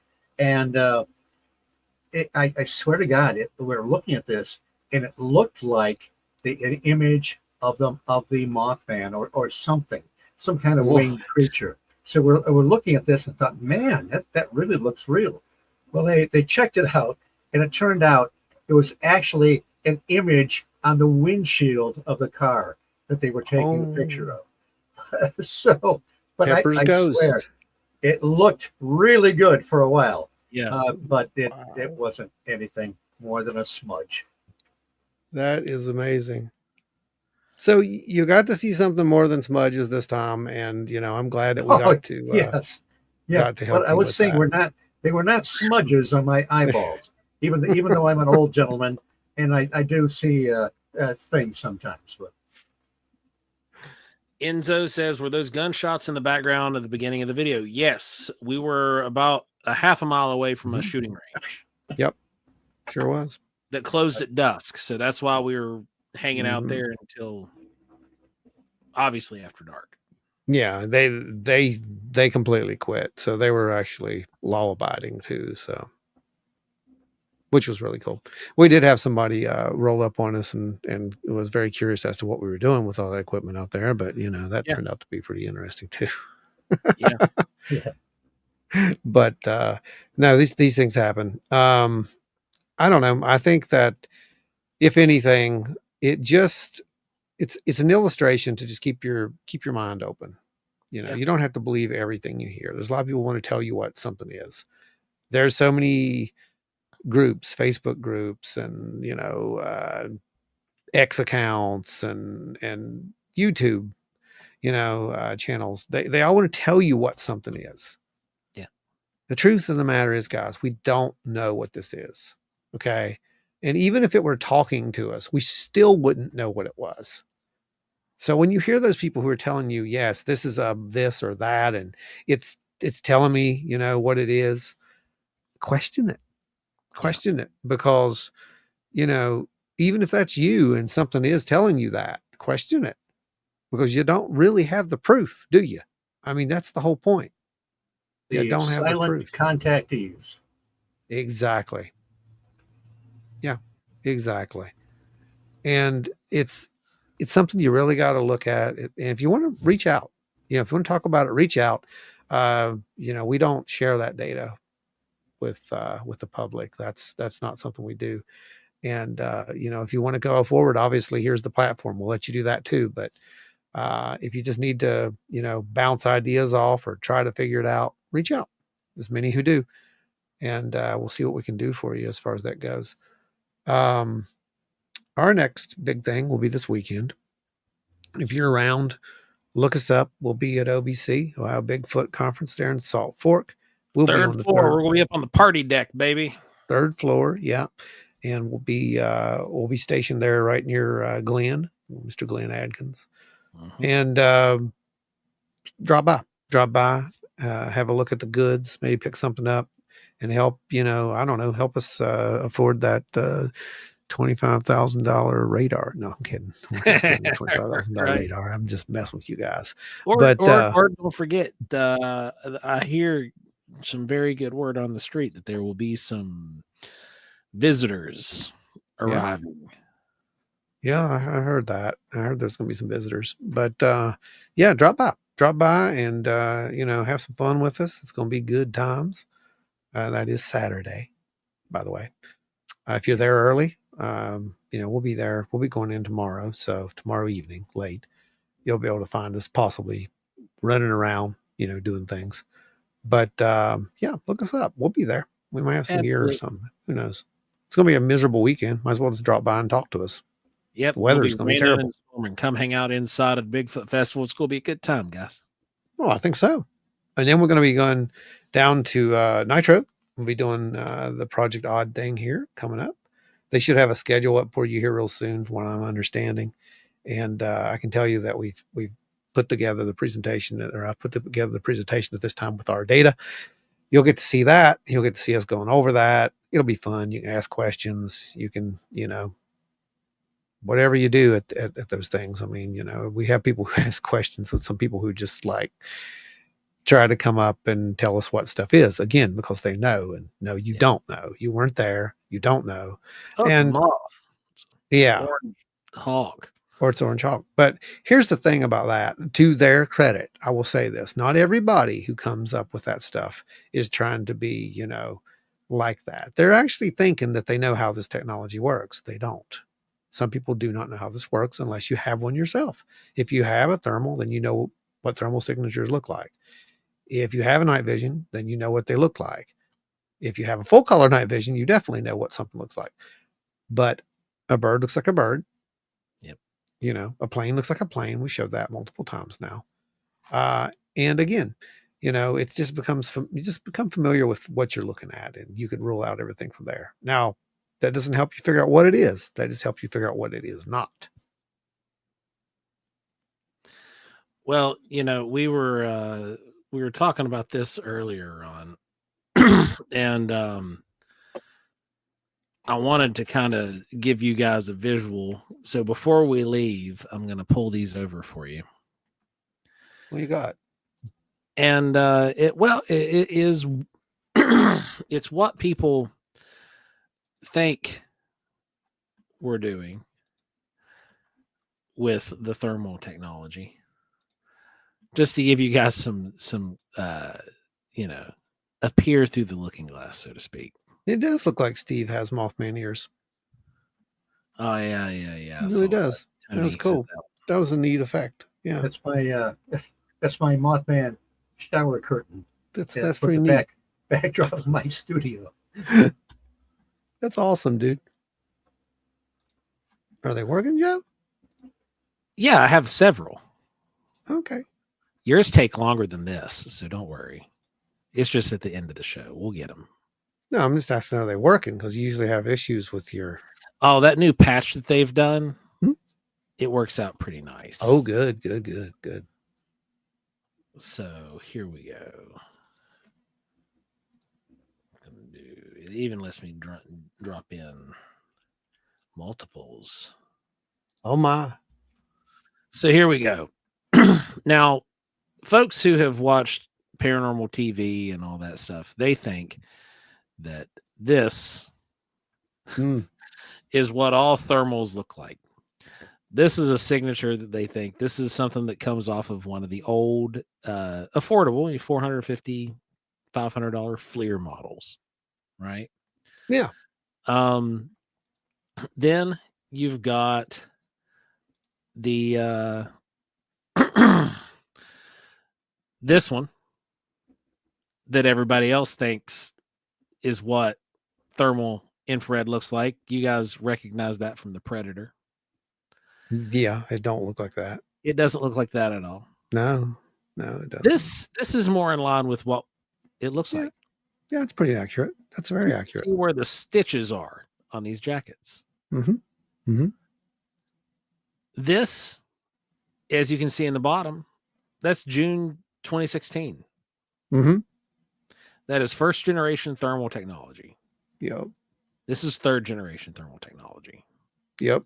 First generation, third generation, Adobe After Effects. Yeah. I was gonna say that's Adobe After Effects. Yeah, probably. Yeah, that's just it don't work that way. It just doesn't work that way. When we're seeing these objects on thermal, they're actually in very good definition. They are. Just keep that in mind. They are. This hardware is very precise. It's very accurate. It's very clean. The resolution is fantastic. That's junk. Yeah, right? Yeah. Right? Yeah, but it's a good demonstration. I mean, it really is. That's what a lot of people think, and some of those units, they just weren't made for long range. Yeah. So that's another thing you've got to worry about there, right? But the stuff we're using, those AGMs that we use, they are made for long range. They are. Same thing with the Psionics. That is a long range camera system. Both of them have rifle mounts for a reason. They actually do. Yes. So, guys, Steve, thank you for joining us. Thanks for coming out and being my part pleasure. of the Beyond the Horizon special here. Thanks for having me, guys. And thank you for being here, Steve. And thanks for having me out that night, because that was mind blowing for the boy that sees nothing. That's going to be my autobiography. The boy that sees nothing. Well, the boys that sees nothing. I'll tell you what. I'm going to tell you something that someone told us once. Go tell the story. Yeah. Seriously, that's it. Just go tell that story, and spread it, because it's real. You've seen it. You know that there's something there. And I honestly think, before we go out, I really just want to say right now, you'll see it in the end. I'll give you a little spoiler. This whole episode was dedicated to John Keel, and I wanted to do that. And I want to talk about that for just a second before we go, because we saw a lot of people this past year, in the past couple of years, bringing up Keelian ideas. They were bringing up, ultra terrestrials. They were talking about this stuff like it was something they just discovered. They were talking about, making this potential contact with this stuff like it was something that they just came up with. John Keel did this in the 60s. Yeah. They laughed at him. They made fun of him. He was ridiculed because he went against the status quo, which was that we are dealing with UFOs, machines, and aliens. He said, no, not necessarily. We're not. The data doesn't say that. He's right. The data doesn't say that. Not all the time. So it was really good to be able to go out there and just show that same data set and say, look, it's still happening. It never stopped. It's here. The man was more than likely right on. And if you read some of the books, you'll know, especially if you read Trojan Horse. I know that one wrecked your life, Steve, yeah. and like so many others. And that's why it did it, was because it forced you to think this other way. But if you read that, you'll see the passages in there where he's taking his data and he's looking at it and he's saying, well, they seem to change colors. And as they change colors, they're more or less visible. And then we hear the same thing in some of these research documents that were released a few years ago. The same thing. And in modern day, we support it with technology. Exactly. It's the same thing.